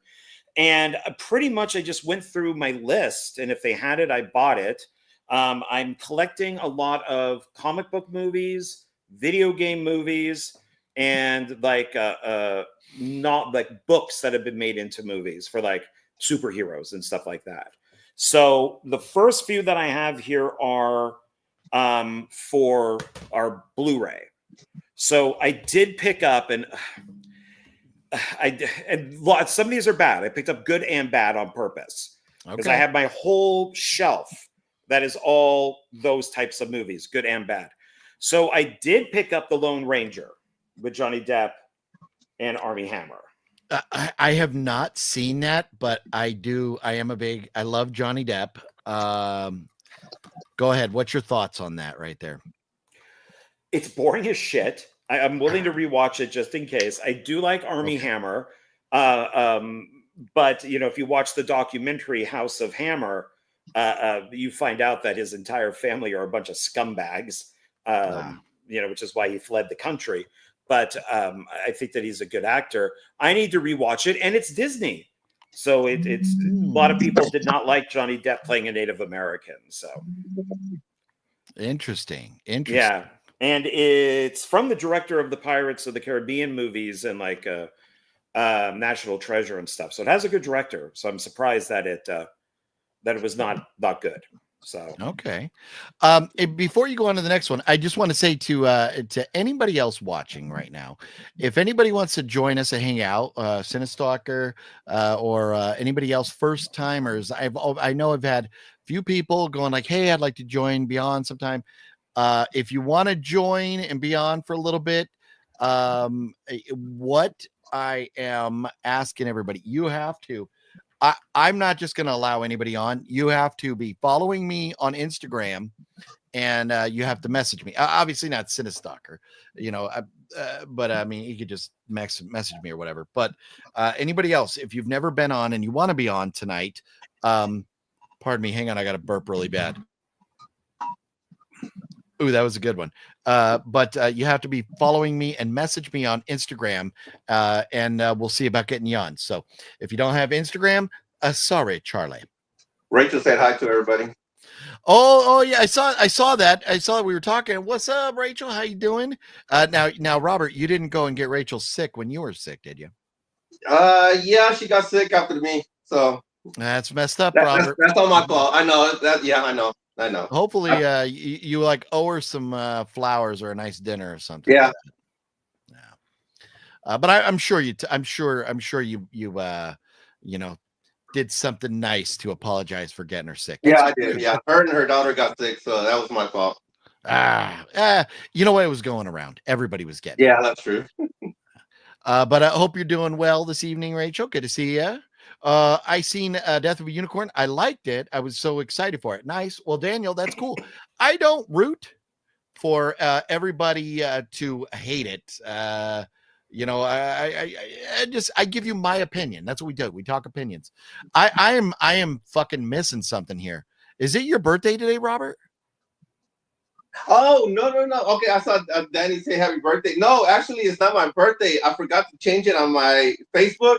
It's not till May, so. Oh, hilarious. I know, right? I was okay. That's funny. I was like, wait a minute. I didn't get any notifications or see anything about that. Oh man. No. No, but Cinestalker just being the good friend over here, giving a shout out right there. I appreciate it, Daddy. Thank you. That's funny.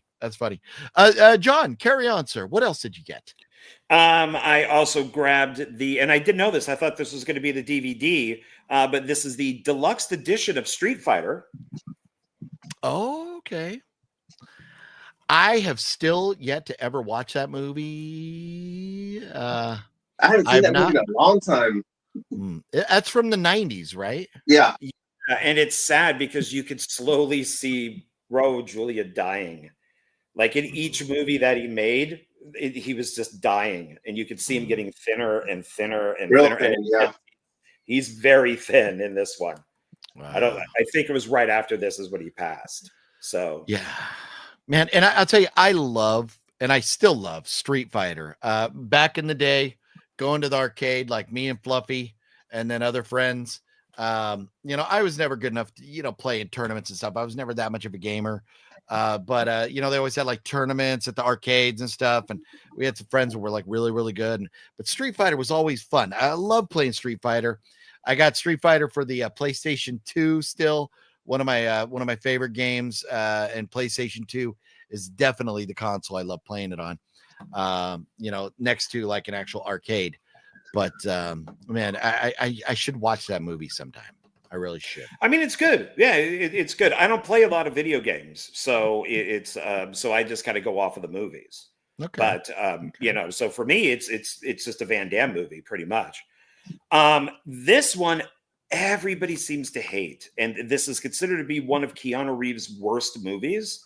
Ooh. And I liked it. I don't know why everybody hates this movie. The cover's a little deceiving, but it's replicas. Oh yeah. Do I don't know if I've ever watched that either. This kind of android thing, this robot, is not in the movie, if I remember correctly. Oh, that's I've never heard of that one. Yeah, it's really unknown, and it's some humans are unstoppable. This is really deceptive. This is because what it is. He's a scientist. He's like in another country, like a third world country. His family's with him. They die, and he brings them back as clones. Oh. And they slowly start to remember things, and they slowly like, wait, or did we die? What happened? And then things get a little nutty. So yeah, don't spoil because it sounds good. I want to watch this. Yeah, this is not in the movie. I really don't. Okay. Yeah, it's weird, but I enjoyed it. I didn't think it was great, but I liked it. Okay, well that's cool. And so you haven't seen that either, Robert? Huh? No, I haven't seen it. Never heard of it until just now. Yeah. I think I'm pretty sure I've heard of it. And I like looking at the cover, I'm like, that's probably why I never watched. Cinestalker says yes. So Street Fighter and Mortal Kombat, yes. So classic. I remember those being at 7-Eleven too. 7-Eleven, yeah. Man, yeah, playing arcade at 7-Eleven, man. Yeah. Street Fighter, man. Finish him. Yeah, man. Man, Mortal Kombat there. Mortal Kombat. Good stuff. Yeah. Oh yeah, Double Dragon, the movie. Double Dragon, yeah. Man, yeah. Some of the was Double Dragon, was that the Neo Geo game like version, the kind of knockoff of like Mortal Kombat and stuff? But I think it was. I think if I remember right. Yeah. Anyways, video games conversation for another day. What other phenomenal pickups did you get, John? I like collecting directors. And so I got Pathfinder, the unrated version. And this is from the director of Texas Chainsaw Massacre, the remake. Huh. Okay. He also directed the remake of Conan the Barbarian, and I thought that was very disappointing. So when I saw that he did this, and it looked pretty bloody from the trailer, it's like, yeah, let me go pick this one up because Conan the Barbarian was disappointing. So it's Jason Momoa as Conan, but it was. Not as everybody said how bloody it was, and it really wasn't. It was kind of a letdown. Okay, so you mentioned Mortal Kombat. Here we go. Mortal Kombat and Mortal Kombat Annihilation double feature. Oh, that's funny. There you go, Cinestalker. There you go. Cinestalker predicting stuff over here. I got both of those. Yeah, and the first one is directed by Paul W.S. Anderson, Mila Jovovich's husband, and he also did the Resident Evil movies. And then the second one is somebody I don't recognize, except that it's horrible. The CGI in the second film is so bad, even though its budget is bigger than the first one. Yeah, it's crazy. I've never seen those either. See, here's my thing. I'm not a big video game movie fan. There has not been many video games that have been turned into movies that I've really enjoyed. And so I don't know. And I was happy because a lot of these are exactly the way that I wanted to purchase them, because I didn't want, and we'll come up on one where it's like, I don't know if I'd ever buy the sequel to this, but if it's a double feature, I'll pick it up. This is another one. Annihilation is just not good. The CGI in it is so awful. Yeah, terrible. Yeah, I mean, but the first film is awesome. You know, I think it's really considered to be still one of the best video game movies ever made. So, okay, nice. Well, look at this. Miranda agrees. She says, "Love those. Hey, Mortal Miranda. Kombat is life." What's up, the legend Miranda in the house? How you doing, Miranda? We got to get you on here one of these days. Hang out with us, or this time of night. Either you're off today, or you're probably getting ready to go to work. Why am I getting? Oh, did y'all see the recent Mortal Kombat that came out like 2 years ago? I think. Movie. They did like the one cartoon or animated film, and then there were was it the 2 web series? Legacy was one, and Conquest. Yeah, no, the one that it was released in theaters. Oh yeah, there is a new one, and I think they're doing another one. Yeah, they're doing another one. Yeah. Wow. Did you like that one, John? I haven't seen them. I heard it wasn't very good, so I didn't go see it. It wasn't very good. No, it was. Yeah, it wasn't. It didn't even feel like a Mortal Kombat movie. They didn't even have the tournament. Yeah, it was not good. Well, Miranda says she's on her way to work. but Yeah, then see she that, got yeah. high, And then then she I couldn't got go high. to work. And then And then she got high because she wasn't going to work. I have to do this every time she comes on here. And then she was okay with getting high, going to work, because she works at a place where you could get high. Oh. I definitely don't think they're allowed to get high there while they're working. Well, you should. I mean, if you work in a store that sells alcohol, then you should be able to get drunk while you're working. Oh yeah, that's yeah. Yeah, because you're same thing. If you work at a gun store, you should be able to use the guns, right? Yeah, right. Exactly. There you go. Duh. Okay, so your argument holds a lot of water, Yep. John. Okay, Thank you. that's funny. Test them out in the back, you know. There's a new bug budget movie. What bug budget? What is? Oh, what I is think that? it's supposed to be big budget movie. Oh, a new big budget movie. Oh, another like Mortal Kombat. Yeah. Okay. Oh, so like the sequel to the other one that just came out. Yeah. Okay. Nice. All right. Okay. Well, you guys have talked me into it. Maybe I'll check those out. I've been on an action kick lately. Been watching getting through the Bruce Lee movies. I just watched the Expendables. Doing some of these things because John's going to do a video coming up before too long where we're talking about the Expendables franchise. All of them. So yeah. yes, so you're gonna force me to watch part 4. Damn it, I've heard nothing. Ooh. I just watched part 4, and I'm gonna have to watch it again before we do the video. That's not a good movie at all. Man, it should be called CGI. The movie. Yeah, yeah, that's what I've heard. That's what I heard. Musashi says Double Dragon was way before Mortal Kombat. That's I believe you. That seems very accurate to me. And I would, I'm not questioning you at all, but I'm just saying in order for me to figure that out, it's something I would have had to go check. Because I'm just not oh Jesus Christ, John. You just went on a video game. There's a lot more in here. This was hilarious. Cool because I looked at it on eBay, and these things are like $100. They're like so freaking expensive because it's out of print. But this is MVD, so this is there. So when the guy looked it up for me, because I called Zia Records, he's like, "Oh yeah, we have it on DVD." I'm like, "How much is it?" He's like, $7 or something. I'm like, "Oh, hold that for me," because I thought it was the one that's out of print, and it's not. This is the MVD version, and it's a special edition with a ton of special features on it. Oh, nice, very cool. Yeah. So, does that have anybody famous in it? Who's the cast? Robert Patrick, the T-1000. Oh, no shit. Yeah. Okay. I have been to his Harley dealer and bought a T-shirt from him. Oh, nice. Yeah, there he is, right there. Actually, he said he did it as a favor. Like he knows somebody who was making the movie, and they asked him. He's like, "Yeah, I'll do it," but it was a total favor. So he hams it up and stuff, and then it's got Scott Wolf, who was Party of 5. And I always pronounce his name wrong. Mark Dacascos, the martial arts guy. He was like really big back in the 90s. Okay. Yeah, I only saw that one time, and I don't even remember it.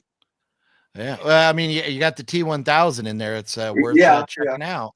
Yeah. Alyssa Milano's in it before she got all wokey and political. Oh, really? Yeah. See, man. Yeah. You know what? And so she.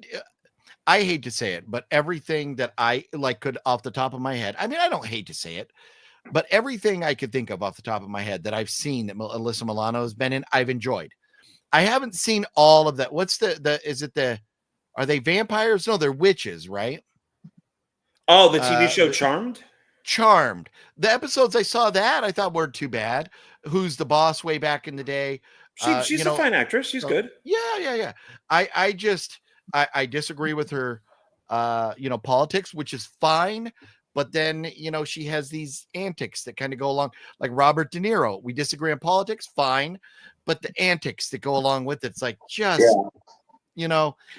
in the public eye. You have fans. You have to understand that. If you're not in the public eye, be the complete dickhead you want to be, but that's my opinion anyways. Yeah, and then when you do all that crap, your movie bombs. You would think that they would have advertised that people would want to see a De Niro mob movie, but Yeah. oh well. $3 million. But here's the problem with it too, is like, I don't want to see it's De Niro playing two roles, like one just in makeup or whatever, and then green screen together or something. He plays the two main, like the two leads in the movie are both him. Huh. Yeah. Yeah, that's weird. Yeah. Okay. I do need to say, Larry says, oh, thank God you're still live, OGP. Larry, what's going on, Larry? How you doing? Did you What's up, Larry? you just get off work, maybe get home from the hospital there? And Larry then came through with a $12 super chat, because Larry is Cool. legend. Larry is life. What? Oh man, thank you so much for that, Larry. You absolutely rock. We gotta one day, man. I know Larry keeps asking, when are we gonna do the giveaways? When are you gonna? Maybe I'll put together a prize package. We'll do a giveaway in honor of Larry for shooting over that $12 super chat. I'll start putting that together, Larry. But thank you so much, man. You rock. Hopefully, if you were at work, hopefully you had a wonderful day, Larry. I picked up this when I was with Fluffy. Oh, Little Jason Voorhees. Oh, that's cool. Oh, nice. Yeah. Is that like a piggy bank kind of thing or something? No, it's a Funko Pop. It's a really big one. Oh, is it? Oh, nice. Okay, cool. Yeah. That was really That's cool. nice looking. Yeah. That is very cool. That is very cool. Let's see. How Weird says that MK has a great Mortal Kombat has a great soundtrack. Fear Factory, Stabbing Westward, Seven Dust, and KMFDM. I'm sure somebody knows what that is, but Kill Motherfucking Depeche Mode is the rumor that it stands for, but it isn't. But that's funny. So that's just what they're known by. That wasn't him just like abbreviating. No, that's the band. And I asked the same thing, okay. like, what does that stand for? And somebody said it stands for Kill Motherfucking Depeche Mode, but I don't think that's what it is. But it's just that's what a lot of people know it as. Okay. Oh, they're a German band. Okay. KMFDM is initialism for the nonsensical and grammatically incorrect German phrase. Oh, I will never be able to say this. Keen Mehrheit für die Mietland, Mietlied. And I know that's not the way you pronounce those, but the phrase literally translates as no majority for the pity. Okay, but it's typically given the loose translation of no pity for the majority.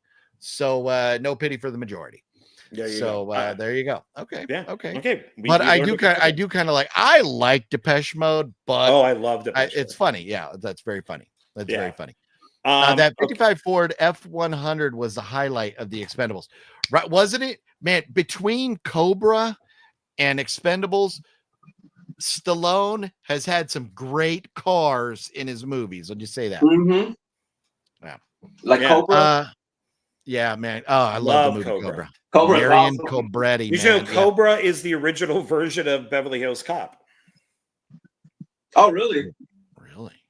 Yeah, he was supposed to be in Beverly Hills Cop, but he wanted to redo the script, so Paramount said no. Oh, so wow. they got rid of Stallone, who then went off the book Fair Game and made his own Beverly Hills Cop movie and called it Cobra. So that's his version of Cobra. I'm saying his version of Beverly Hills Cop. Yeah, I'll tell you what, he did it well. I was talking with Phat Samurai Guy last night. We were talking about because I saw Walmart has the 5-movie Rambo collection, all 5 Rambo movies on Blu-ray for $25 right now. All of them? You gotta make sure just Rambo is unrated. Otherwise, it's the R-rated theater version. I did not look. It's Rambo is that part 4? It's part 4, yeah. Yeah, okay. 4, yeah. And that's my favorite. We were talking about him. Phat Samurai Guy and I both part 4 is our favorite. But we were talking about 80s action movies and, different Schwarzenegger. We're going to do like an action movie night at his place one of these nights. And we were talking about all the different, movies. And I was like, Cobra it's definitely in the conversation for my favorite action movie from the 80s. I just love it that much. Yeah, it's a great film. So Okay, so what's next, John? We have another Johnny Depp, and this is also, it's based on a graphic novel, From Hell. Oh, I got that movie. Yeah, it's the Hughes brothers who did like Menace to Society and Dead Presidents. Yeah. So I can't remember if I watched that or not. Oh, nice. Very it's good. cool. It's Jack the Ripper. He's trying to find Jack the Ripper. Oh, okay. I think I have seen that then. That does sound familiar. Very cool. This is a rebuy because my original one got messed up, and that's the extended version of Fantastic Four. Okay. So your first movie, I don't give a shit about. Well, it does have, it's got Chris Evans as you know, the Human Torch, and of course that's who he was in Deadpool and Wolverine. So, I'm gonna say something that in certain crowds will be extremely blasphemous. X-Men, Fantastic Four, never been a fan of, and never been a fan. Oh, I really? had never even seen one X-Men movie until I saw what's his name? Deadpool versus Wolverine. It was the first time I ever saw an X-Men related movie. Yeah, I have all the Fantastic Four movies except for the last one. What was it? The one with Michael B. Jordan? Stick? Yeah, there you go. That one. Yeah. I really liked that one. I'm one of the few people. I would love to interview Josh Trank about that film. I would really, really like to interview him. My favorite Fantastic Four film is actually the Roger Corman one that was done in the 90s. Oh, the 90s? Yeah. That one I think is my favorite one. So is Fantastic Four like an offshoot of the X-Men? Are they related some way or another? No. It's Marvel's first family. So it was a very big Stan Lee thing. So okay. Do they have the Wonder Twins? No, because that would be DC. Oh shit. Okay. My bad. That's right. Yeah, they did hang out with Batman, right? Yeah, shit. My bad. Yeah. Okay. So now our first one that's not like comic book related or anything, and it has everybody's favorite shooter in it, and that would be the Juror with Alec Baldwin and Demi Moore. Yeah. Not my favorite shooter, but the everybody's yeah. He's just a guy who killed somebody. What are you gonna do? Accidentally. Never seen that one. Reportedly. There is, if I remember this correctly, there is a scene of Demi Moore in just a t-shirt. She has no bra on and her nipples are poking all out like she's in the Antarctic, and she's hanging out with her son and in the movie, and it's just like, this seems really inappropriate for this child. You're like, why he's just hanging out with his mom and she's just like, his nipples are all poking out. I mean, it's just like, I'd be like, Mom, you might want to put a bra on, you know. But it's a good scene in the movie, if I think it's in this one. So but it's a good film, The Juror. I want to also get Malice is another Alec Baldwin one that I'm going to be picking up with. That's really good. That he's good in too. So, but it's not really just because of Alec Baldwin. They're just good movies. Wow, The Juror. What a cast. Joseph Gordon-Levitt, James Gandolfini, rest in peace. Anne Heche, rest in peace. Man. What a great cast. Screenplays by Ted Talley, who did Silence of the Lambs. Okay. Michael Rispoli. The only thing they fucked up on was casting Alec Baldwin. What are you going to do? But this is when Baldwin was big. This was when he was, when the whole family was doing, a lot of movies. Yeah. He's always been able to ride my nuts. I've not ever been a fan. Nick B says, OGP, heard In-N-Out Burger is moving to the East Coast. Hope it's true. My favorite burger. Nice. I know they are expanding. They have them, I think, in Texas now. So, good day, Whataburger. Wait till Texans finally realize the difference. And too bad, so sad, Whataburger. But I'm sure they are moving East Coast. So that's awesome. Hopefully you get one near you. There's one not that far from me. Oh, is there? Okay, nice. It's like 5 minutes.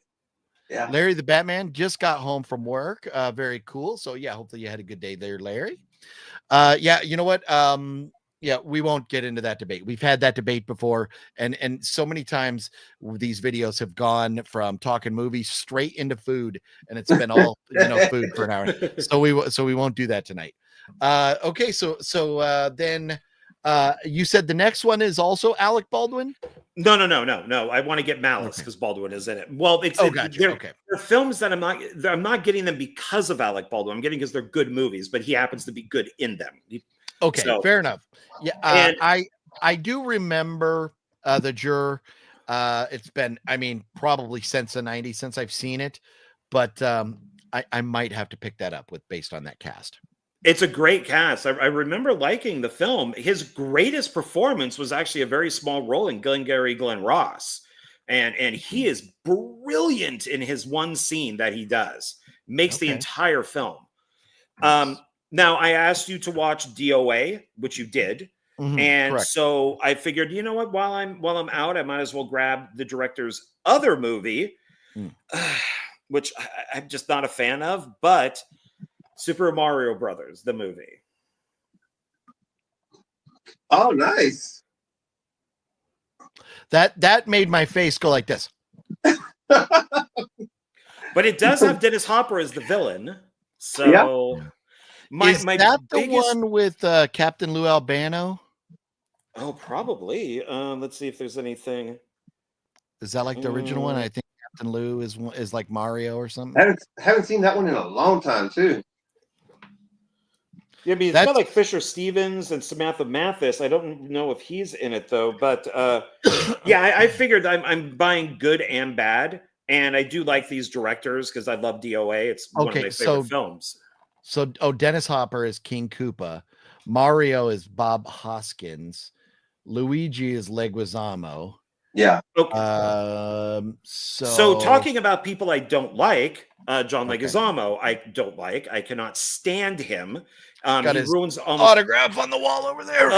This guy is such a fucking idiot that when they did the animated one, he's like, I'm the only one who can make the movie good. I know the movie. I was in the other one. Okay, first of all, dude, you're fucking Hispanic. The characters are Italian. Yeah. Idiot, moron. I'm Italian. I would have more right to be in a remake of this or an animated one than he does. And Bob Hoskins, rest in peace, is British. So it should have been Italians in this movie. But yet for some reason, this moron is going, you should have had me in the animated movie. It's just like, you're not Italian. It's funny you mention that because... And this is very relevant because of our conversation about who? Al Pacino. Oh, playing Al Pacino. Scarface, an Italian playing a Latino. Now, Italians, I think, aren't Italians considered Latin in? Are they Latin in the European? I don't know. I don't think so. Anyways, no. Okay. No. But anyways, he did play, and you know what? Scarface, it's a good movie, but I think it's overrated. So he was also in Carlito's Way. And I tried. I turned Carlito's Way off. Yeah, and I thought he was good in Scarface and Carlito's Way, even though he's not Italian in either one of those. But then I watched the prequel to Carlito's Way. I think it's called like Rise to Power, and it actually has the correct casting for Carlito, and it was awful. It was horrible. It was really bad, except that it has Mario Van Peebles. Otherwise, it was absolutely horrible. But even with this, if he was just in this, that'd be fine. But he has to open his stupid mouth, and he's one of these political guys that's just an idiot when you listen to him. And it's like, shut your fucking mouth, dude. It's like, you have no right to be in another movie. Fine, give him a little speaking role because he was in this. But it's like, you're not going to make that animated film, which made a shitload of money with Chris Pratt, better. It's like, it's just, you're not. You're stupid. Yeah. So, Robert, your thoughts then on, it's a good movie. Don't get me wrong, but Mario Brothers. Well, No, that's not a good movie. Scarface. Yeah, You're Al Pacino being Scarface, being a Latino. I think they should have cast a Latino. yeah, they should have. I think they should have. Yeah, I agree with you. Yeah, it's. I only seen it like probably twice. It was okay. I know everybody loves that movie and stuff, but it was all right. I mean, it's very quotable. It's a very Yeah, quotable movie. yeah, it is. Yeah, Very well put together, but it's just like, why? I mean, I understand Pacino is going to sell tickets. He's going to put the butts in the sure. seat. I get it, but man, there had to been a Latino out there that could have been, that could have played that But role. it's the name. Yeah. It's the name. Yeah. Because also remember in like the Godfather movies and half these movies with the mob, they're Jewish. They're not Italian. Yeah. James Caan is Jewish. Oh, the actors that play him, or yeah. So that's because just Jewish people and Italian people look very similar. So you could put them in the same movie and you would never know. But James Caan and a lot of the actors in Godfather were Jewish actors. Yeah. So I guess if you can get away with it, then but I think I'm like, but Al Pacino didn't look Latino. Was my problem. He didn't even look Latino. He looked No, Italian. he didn't. No, he didn't. No, I would agree with that. Yeah. No, but, no. And I hate fake accents. There's a popular movie from Mel Gibson I've refused to watch because of fake accents. So, if I have to name that for you, then sorry. But then Carlito's Way. Have you seen those, Robert? I haven't seen Carlito's Way. Yeah, I tried. Maybe I'll give it another shot. I got 1 and 2 sitting on the shelf over here. Yes, skip 2. One is good. Like Sean Penn is really good in it. But I think Sean Penn's in, yeah. But the beginning of it is good. It's a Brian De Palma film, so it's worth watching just for that. Nice. Ooh, I got a little excited right there for a second. Cinestalker says Padres kicking ass up 7-2 on Cleveland. Decent. Nice. And Cinestalker also loves Cobra. Over the Top. Oh yeah, Over the Top is Over the Top. Yeah. I met the kid from Over the Top. He was at a birthday party for my coworker. Oh, cool. Yeah, he's married to one of her cousins, and I brought my Over the Top Blu-ray, and he signed it for me. Oh, nice. Yeah. Musashi is a big fan of Fantastic Four, X-Men, and Avengers. There you go. Yeah, I for me, I'm but it's just my opinion. Let's see here. Whataburger has gone to trash. Wicked Network. I'm telling you, man, I have been to Whataburger one time where I had a good experience. Otherwise, every single time there's been problems. So, what are you gonna do? I love Whataburger. I know you do. You and Arrested Peace, the big homie here, man. And that's why. So, and that's the one time that I went and I had the real good experience. Was on the way. Oh man, where is? Oh yeah, with the homie right here. Hold on. Coming to you now, live from the great state of Texas. Bubba and super villain Pete is in the house. What's going on, man? How you doing, brother? Hey, what's going on? Hey, I'm sending you that cash. That way you can when you go to Vegas. That's funny. He wanted me to put all that money on like black or red or whatever. Yeah, I remember. But Supervillain, man. So when I went to Supervillain's grave, I did. I went and bought Whataburger and when ate Whataburger. Oh, what is that noise? Oh, it's hold on. Might be through on your Amber Alert. Yeah. Oh, is that an Amber Alert? That was an Amber Alert, yeah. Oh, that's hilarious. So we're all probably gonna get him here. And Amber Alert's hilarious. That makes me laugh. No. The fact that it interrupted the video, is. But Supervillain Pete, rest in peace, Supervillain. But yes, rest in peace. When I went to his grave, I don't know you, but all right. Yes, Supervillain was man, that guy.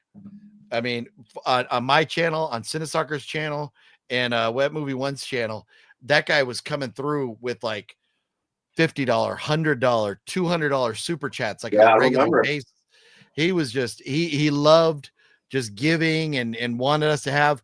He sent me the 4K of Batman. He's an absolute legend. We miss that guy.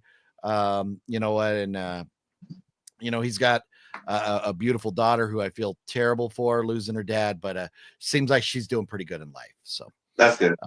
yeah. Yeah. Preminator says, "Hey, OGP, I hope you're well, my friend. Did that theater by you ever become clean?" No, they have not, and I bitch about it in my reviews.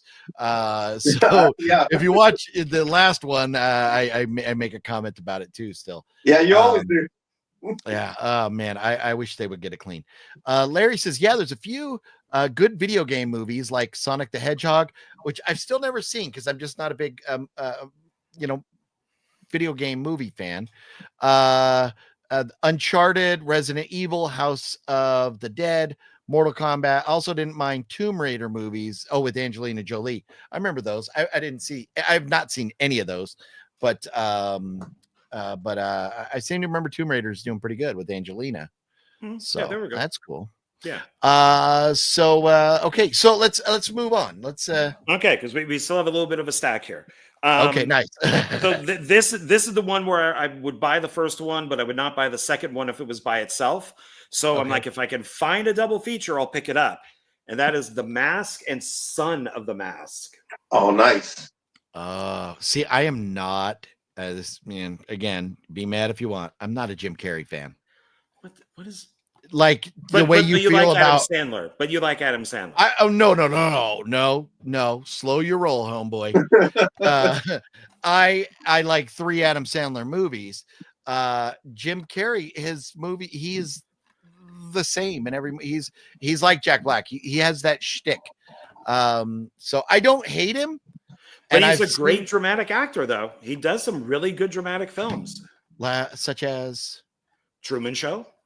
Never seen it. Yeah, I like the first one. I didn't not like not my genre. What's the body count? How many people get killed in the Truman Show? It's not a horror movie. It's a drama. Bingo. But it's good. That's why. But it's good. Yeah.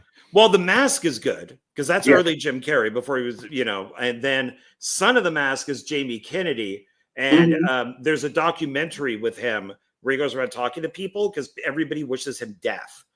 Like he used to get all these death threats and because people just hate him. And so he went and made a documentary about it.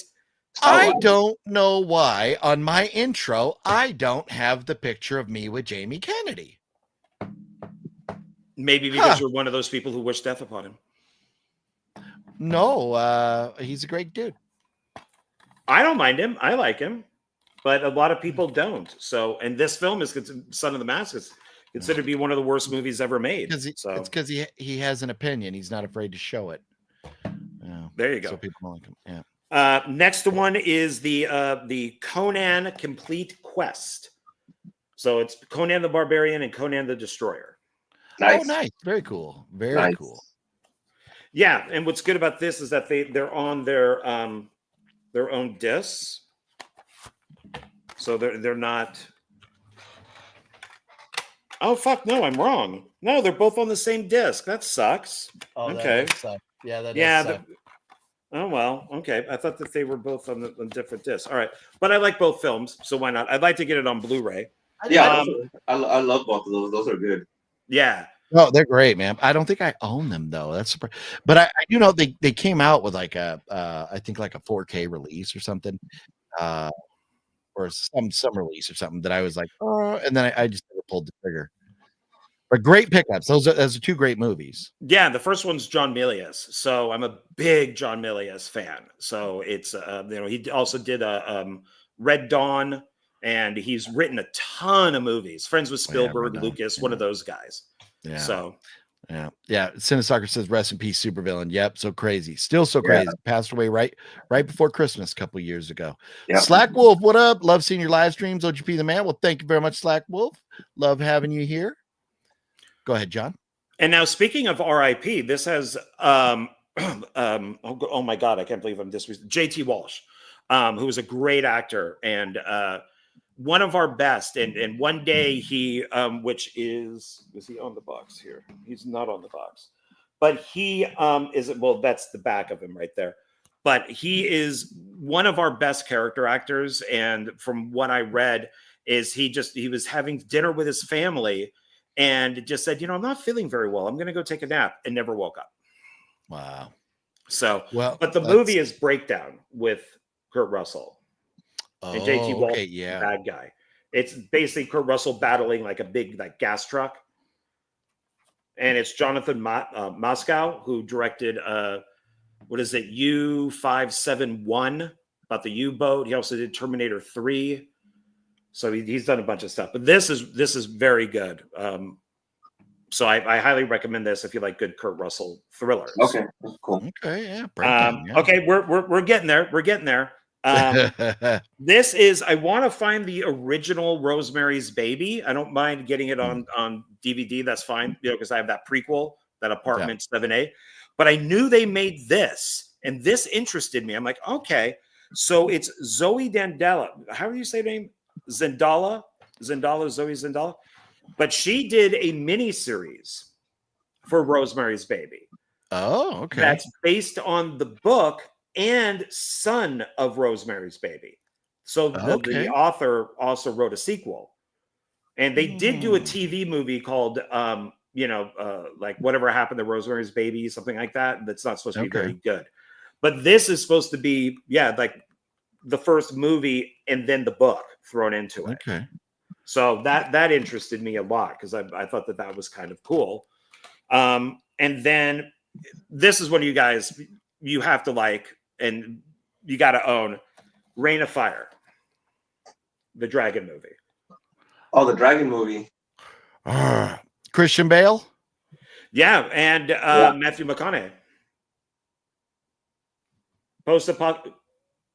What the fuck? I'm not into. I just don't do fantasy movies like dragon movies. It's not fantasy. It's post-apocalyptic. It's the world has been taken over by dragons, and they have to fight them. It's post-apocalyptic. It's like a futuristic movie. Yeah. You know what? You mentioned that to me recently or something, and I like found it streaming, started to watch it, turned it off like 15 minutes in. God. I just dragons. Yeah. Do you like anything? Like No, do you like nothing? Nothing. I mean, God, you and Jonathan Moody, I swear. I like Silence of the Lambs and Stanley Kubrick's The Shining. Fuck everything else. Oh, and Cobra. I like Cobra. And I prefer Stephen King's The Shining miniseries on TV over Stanley Kubrick's The Shining. Thank you very much. Yeah. Because it matches the book. It's much closer to the book. Whatever. But Cobra, it's funny, since Cobra is based on the Fair Game book, when the Baldwins were big, Billy Baldwin and Cindy Crawford did a remake called Fair Game, where she plays a lawyer. And I went to go see a sneak preview of it like a year before the movie came out. And every time she came on screen as a lawyer, the entire audience was laughing. And they got her naked so many times in this film. It was amazing. And it's produced by Joel Silver. And when we left, we were standing in the hall of the theater, and Joel Silver walks up. We're like, fuck, that's Joel Silver. And then she runs. Cindy Crawford runs out of the theater crying her eyes out. Wow. And because everybody made fun of her. So when we saw the movie in the theater later, like a year or so later, all that stuff was cut. Her being a lawyer is barely in there. All of her nudity is gone. What was a great bad movie that I would have owned was just a boring film because they cut out everything good. But it is a remake of Cobra, so more or less. Here is one maybe that Philip has seen, maybe because it stars your guy, and it's right after he won his Academy Award, and that's Free Jack. Freak Out. Oh yeah, Free Jack's a good one. I got Free Jack. Yep, that's a good one. Yeah, and also has Emilio Estevez and Mick Jagger. Yeah, or I either got it. I think I have it, or I just was thinking about it. I can't remember. My F's are way up there. I can't see, but no, that's a good movie right there. Yeah, that's a good one. I will approve. Okay, good, because I approve too. This is one that I recommended to you the other day. It's a double feature. I think these are friggin' hilarious. And I rewatched them, and I was laughing my ass off when I rewatched them. And that is Daddy's Home 1 and 2. These are hilarious. Yeah. Mel I like the Gibson. first one. I like the first one. These are when Will Ferrell was funny, and the movies were still politically incorrect, and so it's them battling each other. You know, Wahlberg is the tough guy with a motorcycle, and Will Ferrell is the total like a beta male. And then for the sequel, beautifully cast. You get Mel Gibson as Mark Wahlberg's dad, who's just a total nut job. And then you get John Lithgow to play Will Ferrell's dad, who's just like a total, as you can see him there, he's all kind of, he's all over him, like this big cuddly dad. Yeah, those are funny movies. Yeah, they're great. I really think they're funny. Okay. Yeah, I'm going to have to check. I've never seen them. I'll have to, but I just recently watched with my daughter Step Brothers for the first time. That's a good one. And I thought that was funny. Had a pretty good time with that. Yeah. I don't watch many comedies. I just don't watch many comedies, but I'll try and check those out.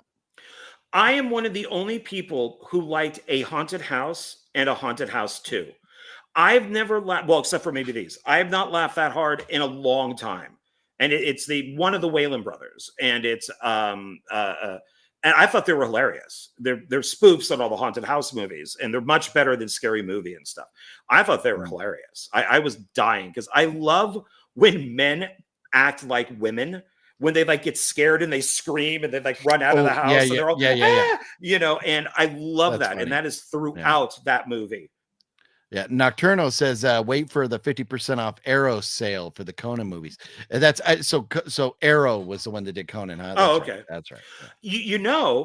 Speaking of Arrow, do you know who works for Arrow? And he used to work for Jesus Christ, Scream Factory. My buddy Cliff Macmillan is now over at Arrow. My buddy of like 40 years. Yeah. One day John will do a video showing all the 50 million movies he has from that his friend was involved with getting produced there. All of this is all everything that Cliff gave me. This is all Scream Factory. I got all.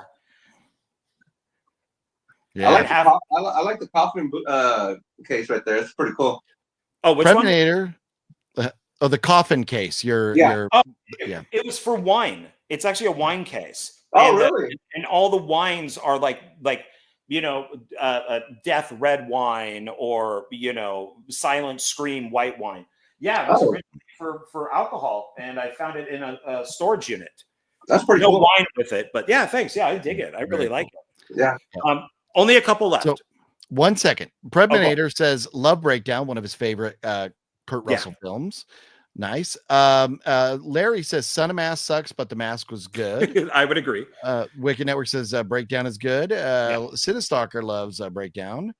Larry says The Truman Show is not a drama movie, it's a comedy. I like it. I like comedy movies and action movies. Also don't mind sci-fi and animated. It's a dramedy. Truman comedy? Okay. It's a dramedy.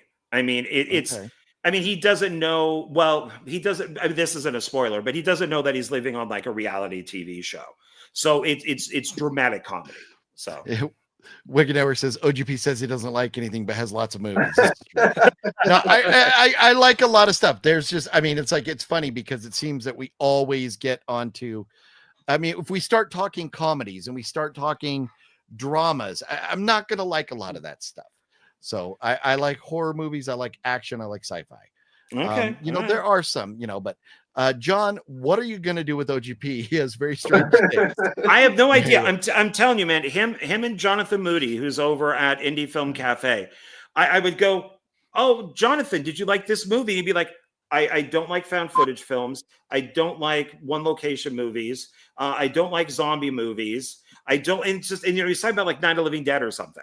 And it's just like, what do you like? You just named 10 things you don't like in movies. Yeah. And oh, do you like war films? No, I don't like war movies. And it's just like, That's an entire genre. You're missing like 1,000 films. It doesn't make sense. Yeah, I get it. I mean, there's you like it or you don't, to each Yeah, their own. true. Logan says, "Hey y'all, coming from," and what's up, Logan? How you doing?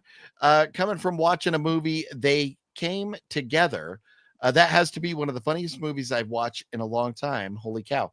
They Came Together. I don't think I've heard Don't of know that. that one. Yeah. Robert, do you know that? No, never heard of it. No. Yeah, me neither. I'm And gonna check it out.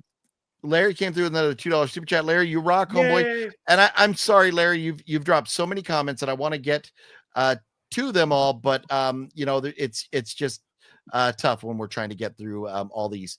Hey, pickups. okay, I'm gonna go get me something to drink real quick. Okay, all Okay. right, do your thing. All right, we'll pull Robert out here. But Larry says horror is not mine. A lot of them are demonic. Yeah, Larry is not a big fan of the horror movies. We do know this, yes.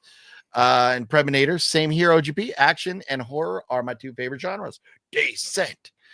All right, okay, John. Now carry on, good sir. All right, we got 3 left. And these are ones maybe you've seen the first one, but since you don't like comedies or anything else, maybe you haven't seen it. And that is the Crocodile Dundee trilogy. You're waiting for a response from me? So I've seen the first one.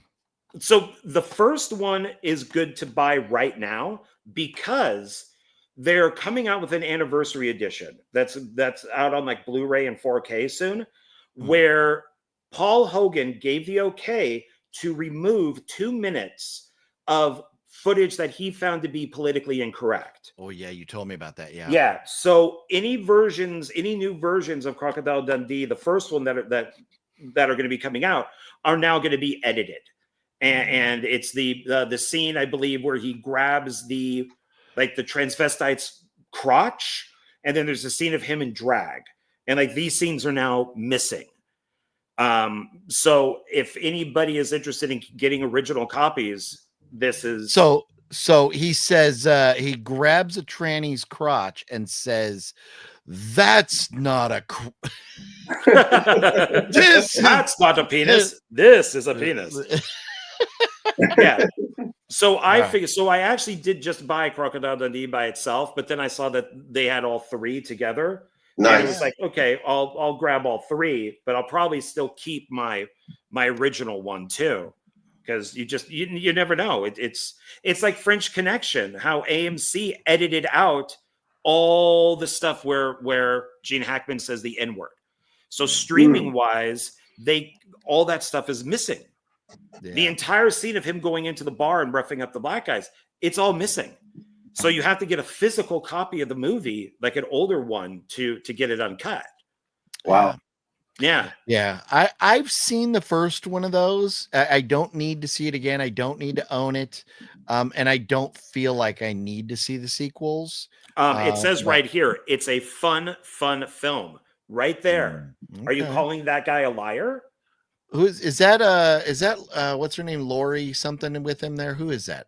No, that's his wife. But what is that's real life Linda, wife? Yeah, that's Linda. Oh my God, I'm not sure. Linda Cole. Oh, I didn't know they were married. He hired her for this. He was married, divorced his wife, and married her. Oh, wow. Yeah. They're the Australian Meg Ryan and oh well, she marries everybody and then divorces and then cheats on them. So okay, and then 2 left. So we picked up also The Man in the Iron Mask. This is Randall Wallace. I just watched We Are Soldiers, and which he directed, and that's Mel Gibson. And so I'm slowly picking up his movies. He also wrote Braveheart for Mel Gibson. So I picked this one up. I like the 3 Musketeers, and so I thought I'd pick that one up. And our last one, and I say this one last because you had talked about that. A good one, actually, finally. The Count of Monte Cristo. I hate you. So, which, by the way, stars Jesus, Jim Caviezel. It does. Speaking it of is Mel a Gibson. phenomenal movie with an amazing cast. Robert, have you seen Count of Monte Cristo? Yes. It's a really good movie. Haven't seen it in a while though, but it's a good movie though. It's never a seen it. classic. Yeah. Oh yeah, you'll enjoy it. And if you don't, we're no longer friends. It is from the director of Waterworld. Oh really? Yeah, it's Kevin Reynolds.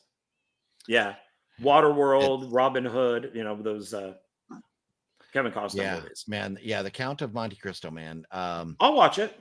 Yeah, it is. It's long. Oh yeah, it's 131 minutes. Yeah, that's a long ass movie. and it's funny how many Count of Monte Cristo movies there are. If you like search for them on IMDb. But yeah, Jim Caviezel, Guy Pearce, Henry Richard Cavill. I mean, it's Jesus Christ and Superman. I mean, like Henry Cavill, really? Yes, yeah. I'm guessing before he was Henry Cavill. Oh, yes, because he's very young in that movie. Oh wow. And Luis Guzman. Yes. Oh really? Wow. Yeah, no, I mean he's great for man. How I got introduced to him was that movie. Was it Waiting? I think, right? Where they're all waiters. That's a great film. Yeah, but they work in the restaurant. Yeah, Ryan Reynolds. They go up in the air and like pull their dick and balls out, put in people's face or whatever.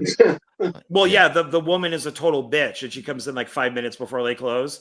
So she sends the steak back because it's raw, and that's why they take out the pubic hair and they rub it all in it, drop it on the floor, and that movie. The sequel is awful, but that movie made me think differently when I go to restaurants. And now it's like, oh please, may I have some more water, please? No. You know? I am very aware of my interactions with people that work at restaurants and that may have some impact on, my food.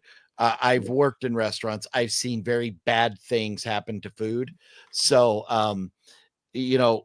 I've never done it because I couldn't, but I've seen things happen in movies like that and stuff. And it's funny because Matt is the exact opposite. Somebody pisses him off, he will tell them off in a restaurant. And I'm like, Matt, they're going to spit in your food, dude, or worse, you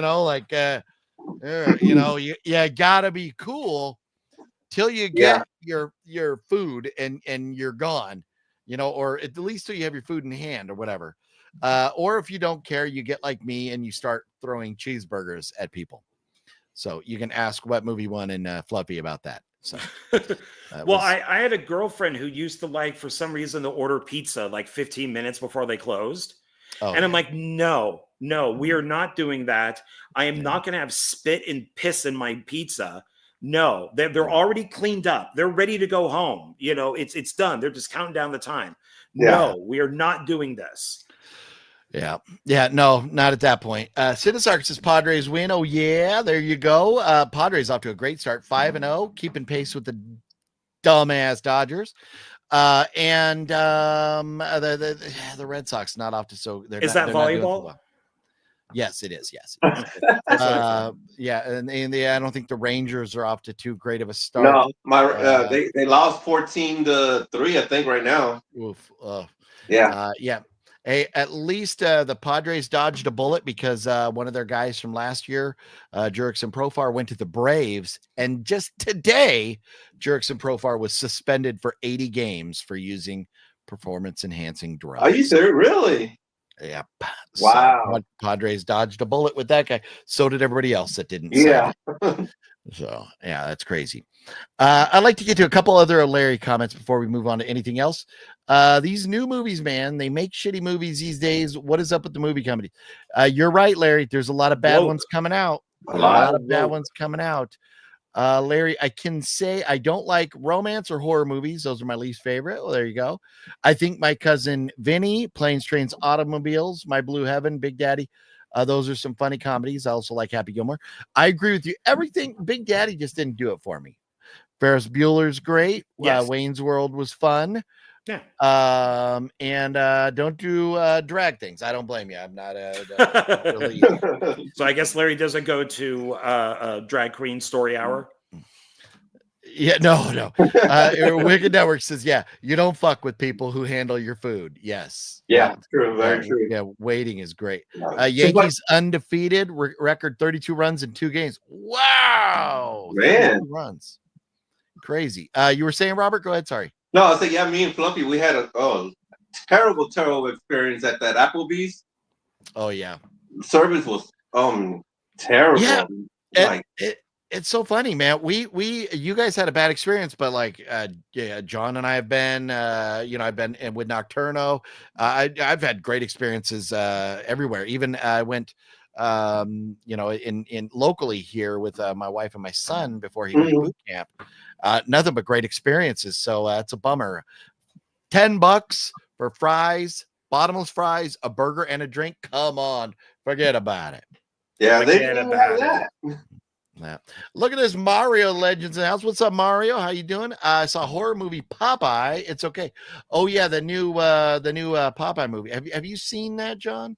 No, I'm bummed that they changed the name. It was originally Popeye the Slayer Man, which I thought was great. Now it says Popeye's Revenge, but no, I haven't seen it. Robert, have you? No, I haven't seen it. No. Yeah, maybe we'll give it a shot. We'll see what we can do here.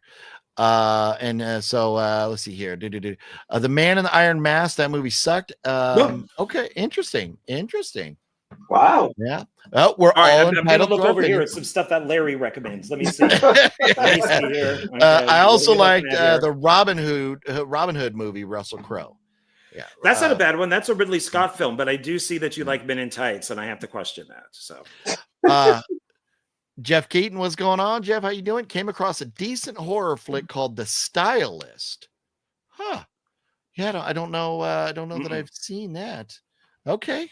Cool. Where did you check that out? Was that it seems like I've seen that streaming somewhere or something. Applebee's is trash, smells like piss and hot beer. Maybe it's just a Texas thing. Because California yeah, we went after we finished getting John all moved.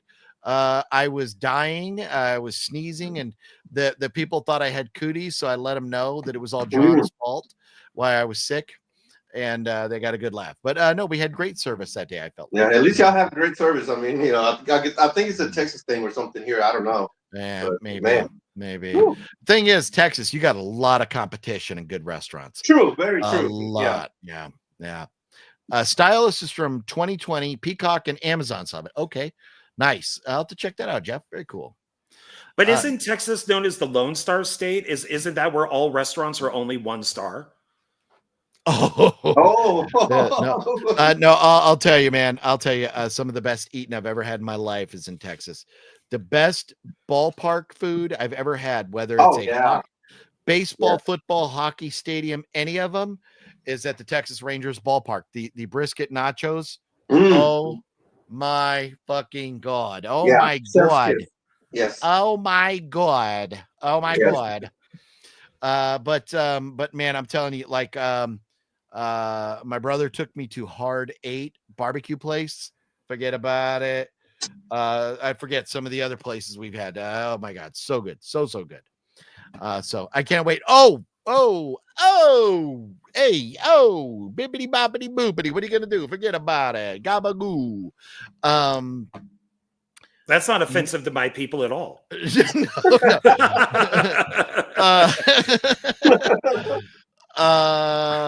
Good chance. It's looking. There's a good possibility. We're gonna be spending some time in the great. I can't believe I haven't done this at all in quite a while. The great state of Texas. Actually, I'm supposed to only do it 5 times. Texas. That's my Sheldon Cooper reference right there. Yeah. But in July, around maybe possibly even the 4th of July, we may be in Flower Mound for the 4th of July. Nice. So if we're out there, so the thought is my son's going to be in school for the Navy in Gulf Coast. So we're thinking, which is like an hour and a half away from Nolans. So good odds. My wife and I are going to road trip out to Dallas, hang out for a few days. Then we're going to road trip a little bit further out to see my son. Hopefully take him to New Orleans for a day or two while he's off from school. and then drive back to Dallas, hang out, and then drive back home. So so it should be several days. Hopefully we can get together. My wife will be there, so we will not be doing thrift store hunting or anything like that. But we could at least get together, for dinner or something like that. Cool. So, but that'll be in July. Okay. Yeah. So, well, that's some good pickups. That it is funny. A very video game theme for your pickups there. Yeah, I'm just really into these stuff right now. I don't know why. I just like cool. collecting them. Yeah. So get on a kick. And I mean, that's with me with the like action and martial arts movies and stuff right now. Kind of you go through phases and stuff. And then at some point you're going to go like, why do I have all these fucking Alec Baldwin movies? Let me throw them all away. Oh, I was going to say leave poor Alec alone, but no, not these days. No. Fair game. The Yanks using those special bats. Yeah, they got those big bats hitting 9 home runs in a game and stuff. So Robert, have you seen anything recently? The only thing I saw recently was me and Rachel went to see Hard Eyes. It was a fun movie. I liked it. Oh yeah, I love Hard Eyes. Hard Eyes. Great. Yeah, flick. it was cool. Nice. We weren't bored at all. It was a good movie. It was really good. Phenomenal. Hopefully they get a sequel to that. Yeah, but that's the only thing I've seen so far. So. Okay. Oh man, you got to get out, see The Monkey, and there's a bunch of good stuff out there. So. Okay. But very. Just avoid Snow White. Yeah. Yeah, it's not. Yeah. No. I'm staying far away from that one. Apparently, so's everybody else. Yeah. Mario says, OGP, I know you want Will Smith new CD. That's funny. And I'm glad he put the laughy face by it because he knows. Yeah, I'm good. Hard pass. Well, his new CD is just him slapping different celebrities.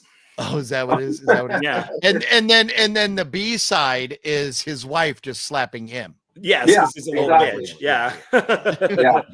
It's just her talking about how poorly he performs in bed. Yeah, it's her slapping him while she's mounted on another guy. Yeah. Jaden's friend. Yeah. Oh my God. Yeah. How do you defend? Like, man, what happened to Will Smith, man? I don't know, man. Getting jiggy with it. Welcome to Miami. Men in Black. Some good music back in the day. Some good movies. And man, I guess his wife just made him crazy. Look.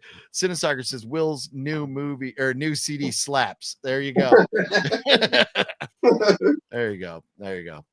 Let's see. Larry says Encino Man, Bill and Ted movies, Ice Age. Those are some good ones. I can't argue with those. Also Enemy Mine, and I love the first 6 Star Wars movies. Well, there you go. Perfect. Enemy Mine, I agree with the Star Wars one. Sorry, guy, I can't get behind Encino Man. Yeah, Enemy Mine. I can't get behind Pauly Shore. I'm sorry. Yeah, that was a good movie. Enemy Mine. Brendan doesn't make up for it. I can't do it. Okay, fair enough. Brendan Fraser. I like Brendan Fraser, but Pauly Shore made one good movie, and that's Pauly Shore is Dead. That's actually a good movie. Never seen that. Yeah, because it's another one of those ones like Jamie Kennedy, where it's a movie about how everybody hates Pauly Shore. He pretends to kill himself, and then all of a sudden he becomes the greatest thing ever. Everybody has nice things to say about him, and then he's just kind of in the background, like listening to all of this. It's a funny film. It's good.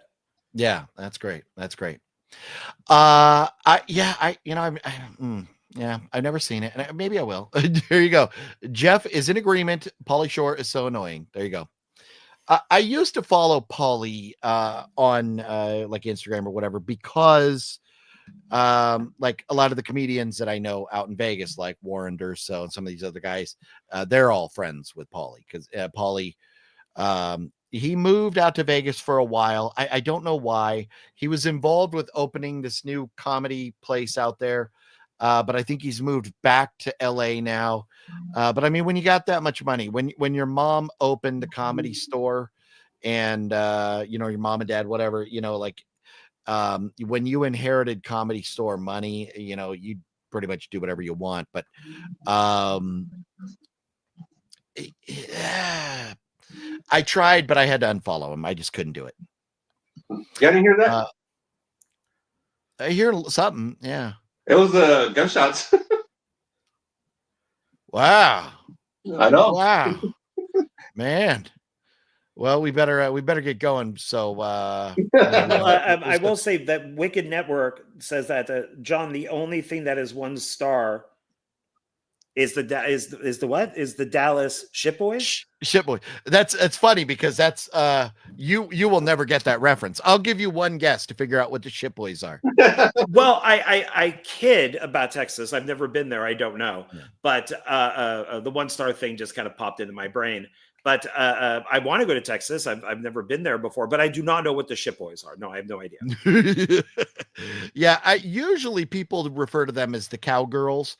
Yeah, but the Dallas Cowboys football. Yeah, is what he's. Oh, the team itself, not the cheerleaders. Yeah, no, the team itself. Yeah.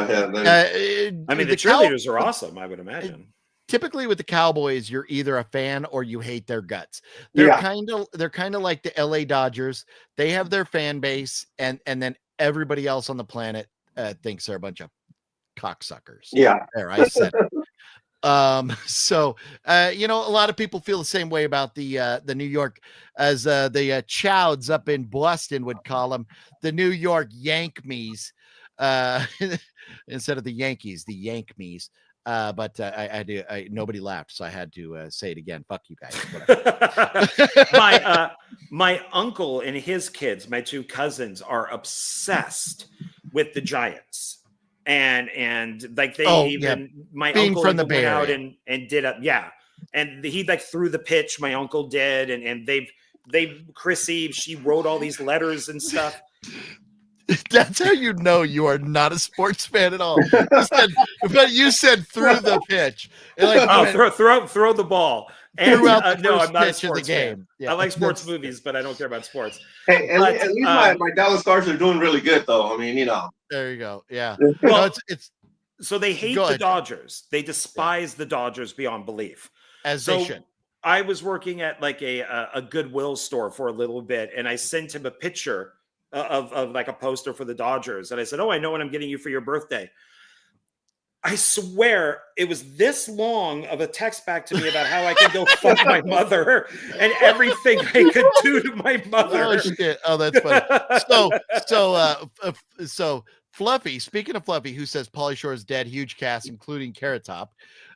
Fluffy could tell you he was joking. Hopefully joking about becoming a Houston Astro fan. So I went off on Fluff. You do not.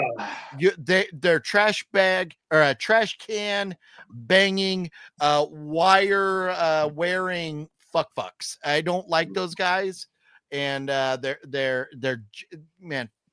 Fuck the Astros. So Fluffy, you're allowed to be a Rangers fan. I like the Rangers.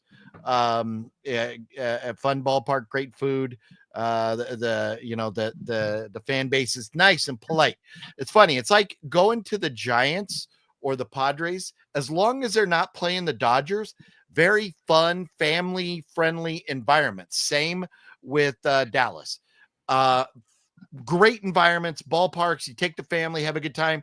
When the Dodgers show up and their douchebag fans come, there's stabbings and fights, and you just don't want no part of it. So these LA people, I think it's because they know LA is a fucking cesspool. I'm on a rant now. Sorry. It's a cesspool of a city. It's one of the most disgusting, if not the most disgusting city on the planet.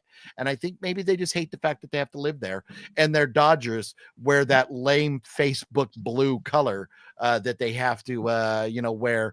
So maybe they just hate their lives, and they have to pick on everybody and start fights. But they only do it when they're in groups at ballparks. You see a Dodger fan by himself, he sits there by himself and says nothing. They only do it when they're in big groups. So Anyways, done with my Dodger rant. Sorry, I don't hate the people of LA. I hate Dodger fans, and I hate the Dodgers. I don't hate you if you're a Dodger fan, but when you are a Dodger fan wearing your shirt and stuff, suck it. All right. Fluffy Sorry said he about that. found the Houston hookers. The Houston hookers. Yeah. No, yeah, that's I like what Fluffy said earlier today. His name is what's his name? Jose, right? Jose all too gay. He's just all too gay. Not Altuve, he's all too gay. So anyways, we're done talking sports. So anything else fun to discuss tonight, John, before we call it? No, I think that's about it. When we're done here, I'll probably go watch a movie. So right on. Oh, have you watched? We haven't talked about what we've watched lately, and I know we won't spend too much time on it. Have you seen? Because Robert has seen Hard Ice. Have you seen anything good recently, John? Well, you and I both. I got you to watch White Lotus, the first season, and then I rewatched it. Yes. Is that good? Yeah. They Okay. just they're almost through with the third season, and then I watched because that was last night, and then I also watched The Righteous Gemstones were also on at the same time on HBO. Watching, of course, Daredevil. Yeah, awesome. Yeah. Yes, I'm disappointed in it. I'm sorry, I'm disappointed in it. We are all entitled to our opinions. It's Disney-fied. It's Disney. It's not Netflix. It's Disney-fied. So I just think, like a lot of people, I think they're just building to something. It's all character development. A lot of it, but character development. We'll see. That's I'm happy to have it back on, but I hope they stick the landing. I hope so. No. Yeah. I mean, they already have season 2, so we get that. That's true. Yeah. That's did you watch the end of? Oh no, you haven't seen Reacher yet. Robert, have you seen Reacher? Love it. Love that series. Yeah. Are you all caught up? Did you see the end, the finale? Yes. Nice. Did you see that? The guy that he went up against, that big mother. He's bigger than him. Oh, like that, damn. Yeah. We won't spoil it because John hasn't seen it yet, but great stuff. Yeah, that guy is a monster. John, you said you've seen 3 episodes now? I think I'm on. No, I think I'm on 4, 3 or 4. Okay. It's whatever. Yeah, I think it's 3 or 4 episodes per disc. So I'm really enjoying it, and probably a lot of the people out there know that I'm a huge Tom Cruise fan. So I enjoy his Reacher movies, and this is very different. This is a completely different animal than what Cruise did. So I'm enjoying it for that, because there is nothing Tom Cruise in this movie or in this show at all. Yeah. So they're very different characters. Yeah. But it is so fun. It's so fun. Yeah. All 3 seasons are great. So I hopefully you enjoy them. So I just watched The Expendables. Won't give any thoughts on that because we're going to talk about that soon. Is that on your channel or Jonathan's? It's on my channel. It's on the film discussion with Donald Wills. Donald. I'm sorry. Yeah. Yeah. Well, tell me this. Yeah, because don't get into it because I don't like discussing the stuff that we're going to watch. But did you like it enough to watch part 2?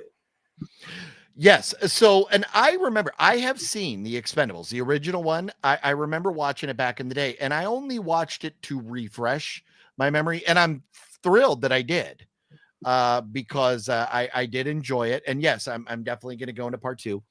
And I had just forgotten that Eric Roberts was such a huge part and the bad guy in that. Yeah. And all I could think to myself now is, I got to hang out with Eric Roberts for, just me and him bullshit. Oh, name dropper. I was in a movie. I had to give him a little direction. It was fine. I had to fluff him. I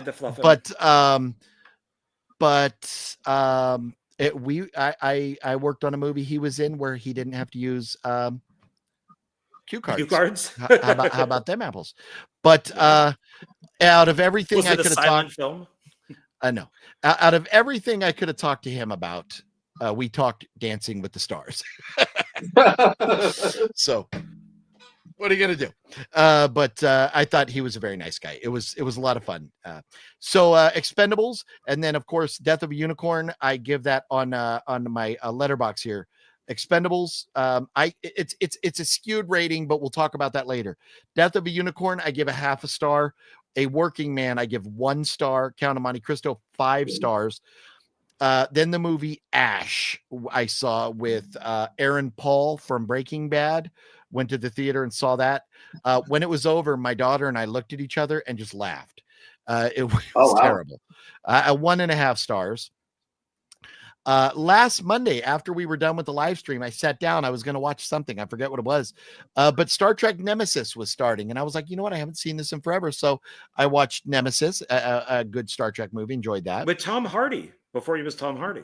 There you go. Yeah. And then I watched a movie called London. Did we talk about that last week? We did. I have not watched it yet, but I own it. Okay. London is good. For anybody who doesn't know, I'm just going to give you a brief recap. London is not about the city. The actress played, Jessica Biel plays a character named London. It stars Chris Evans, Jason Statham, Louis C.K., Dane Cook, many other people whose faces you'll recognize, and Jessica Biel. And Joy Bryant, who she is very familiar, but I don't know her work. I'd have to look. Get Rich or Die Trying, Bobby, Honey, Antoine Fisher. So, but it is great. It is not your prototypical Jason Statham movie. It is there. It is not a shoot 'em up, fight the entire time movie, but it is phenomenal. It's so good. And there's a cameo from Tom Araya. I believe that's how you pronounce his last name. I always, who is the lead singer of Slayer. Nice. So anyways, that movie is fucking great. London, highly recommend it. I will. And then yes, DOA, I gave that 1.5 stars. What? I'm kidding. DOA, I gave it 3.5 stars. So I was on the fence. Could have gone to 4, but there was just some of the when the guy gets shot and flies out the window, you can see him jumping out the window. So nitpicky. So that is me being nitpicky. That's why it didn't. I am hoping. I really like it though. That the next film you make is like 100% perfect. No. Here's the thing. Everybody has the right to like whatever they want for whatever reason. We all appreciate art differently. It doesn't mean it has to be perfect or anything, but I still have the right to nitpick it. And if the next film I make, if you are on set with me in any capacity, John, everything will be your fault when you start picking at it. I'll be like, well, John, I told you to do this, John, and you failed. Maybe I succeeded. Yeah, there you go. Yeah, that was your sabotage, you bastard. So, anyways, but no, I always say this.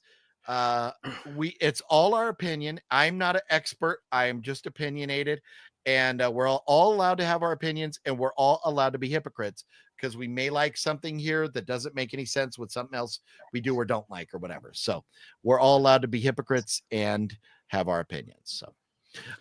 So anything else? What's coming up on John Ward's YouTube channel soon? I know if I could just get my butt up and actually make a video or two, that would be nice. Yeah. So maybe might do that in a couple days. So I should be getting the rest of my Michael Bay stuff tomorrow. So I have a giant video to do for Michael Bay, and then I'm doing a video on Michael Cimino called "The Art of ... Michael Cimino." And then I got some video ones like pickups. So yeah, there's that type of stuff. So, but the Michael Bay one, I'm really looking forward to. I got a lot of cool stuff. Nice. Robert, I know where your YouTube channel is going. Yeah, you know where it's going. Yeah, but any plans? Going to go see anything this week, or any plans to catch any movies? Not that I know. I don't even know what's coming out this weekend. Yeah, the Screamboat. Oh, The yeah. Mickey Mouse kind of horror, like Yeah. maybe good, maybe not. And then the other one is Hell of a Summer with Finn Wolford Are you from gonna go see those? Stranger Things. I am only because I have the movie pass and I get to go see him for free. Okay. So, Well, yeah, that's true. Yeah, I got it too. So yeah. yeah. So yeah, with that being said, then yeah, check them out. Okay. Yeah. I'll see if I can then. Because you know my schedule, I work overnight, so. Yeah.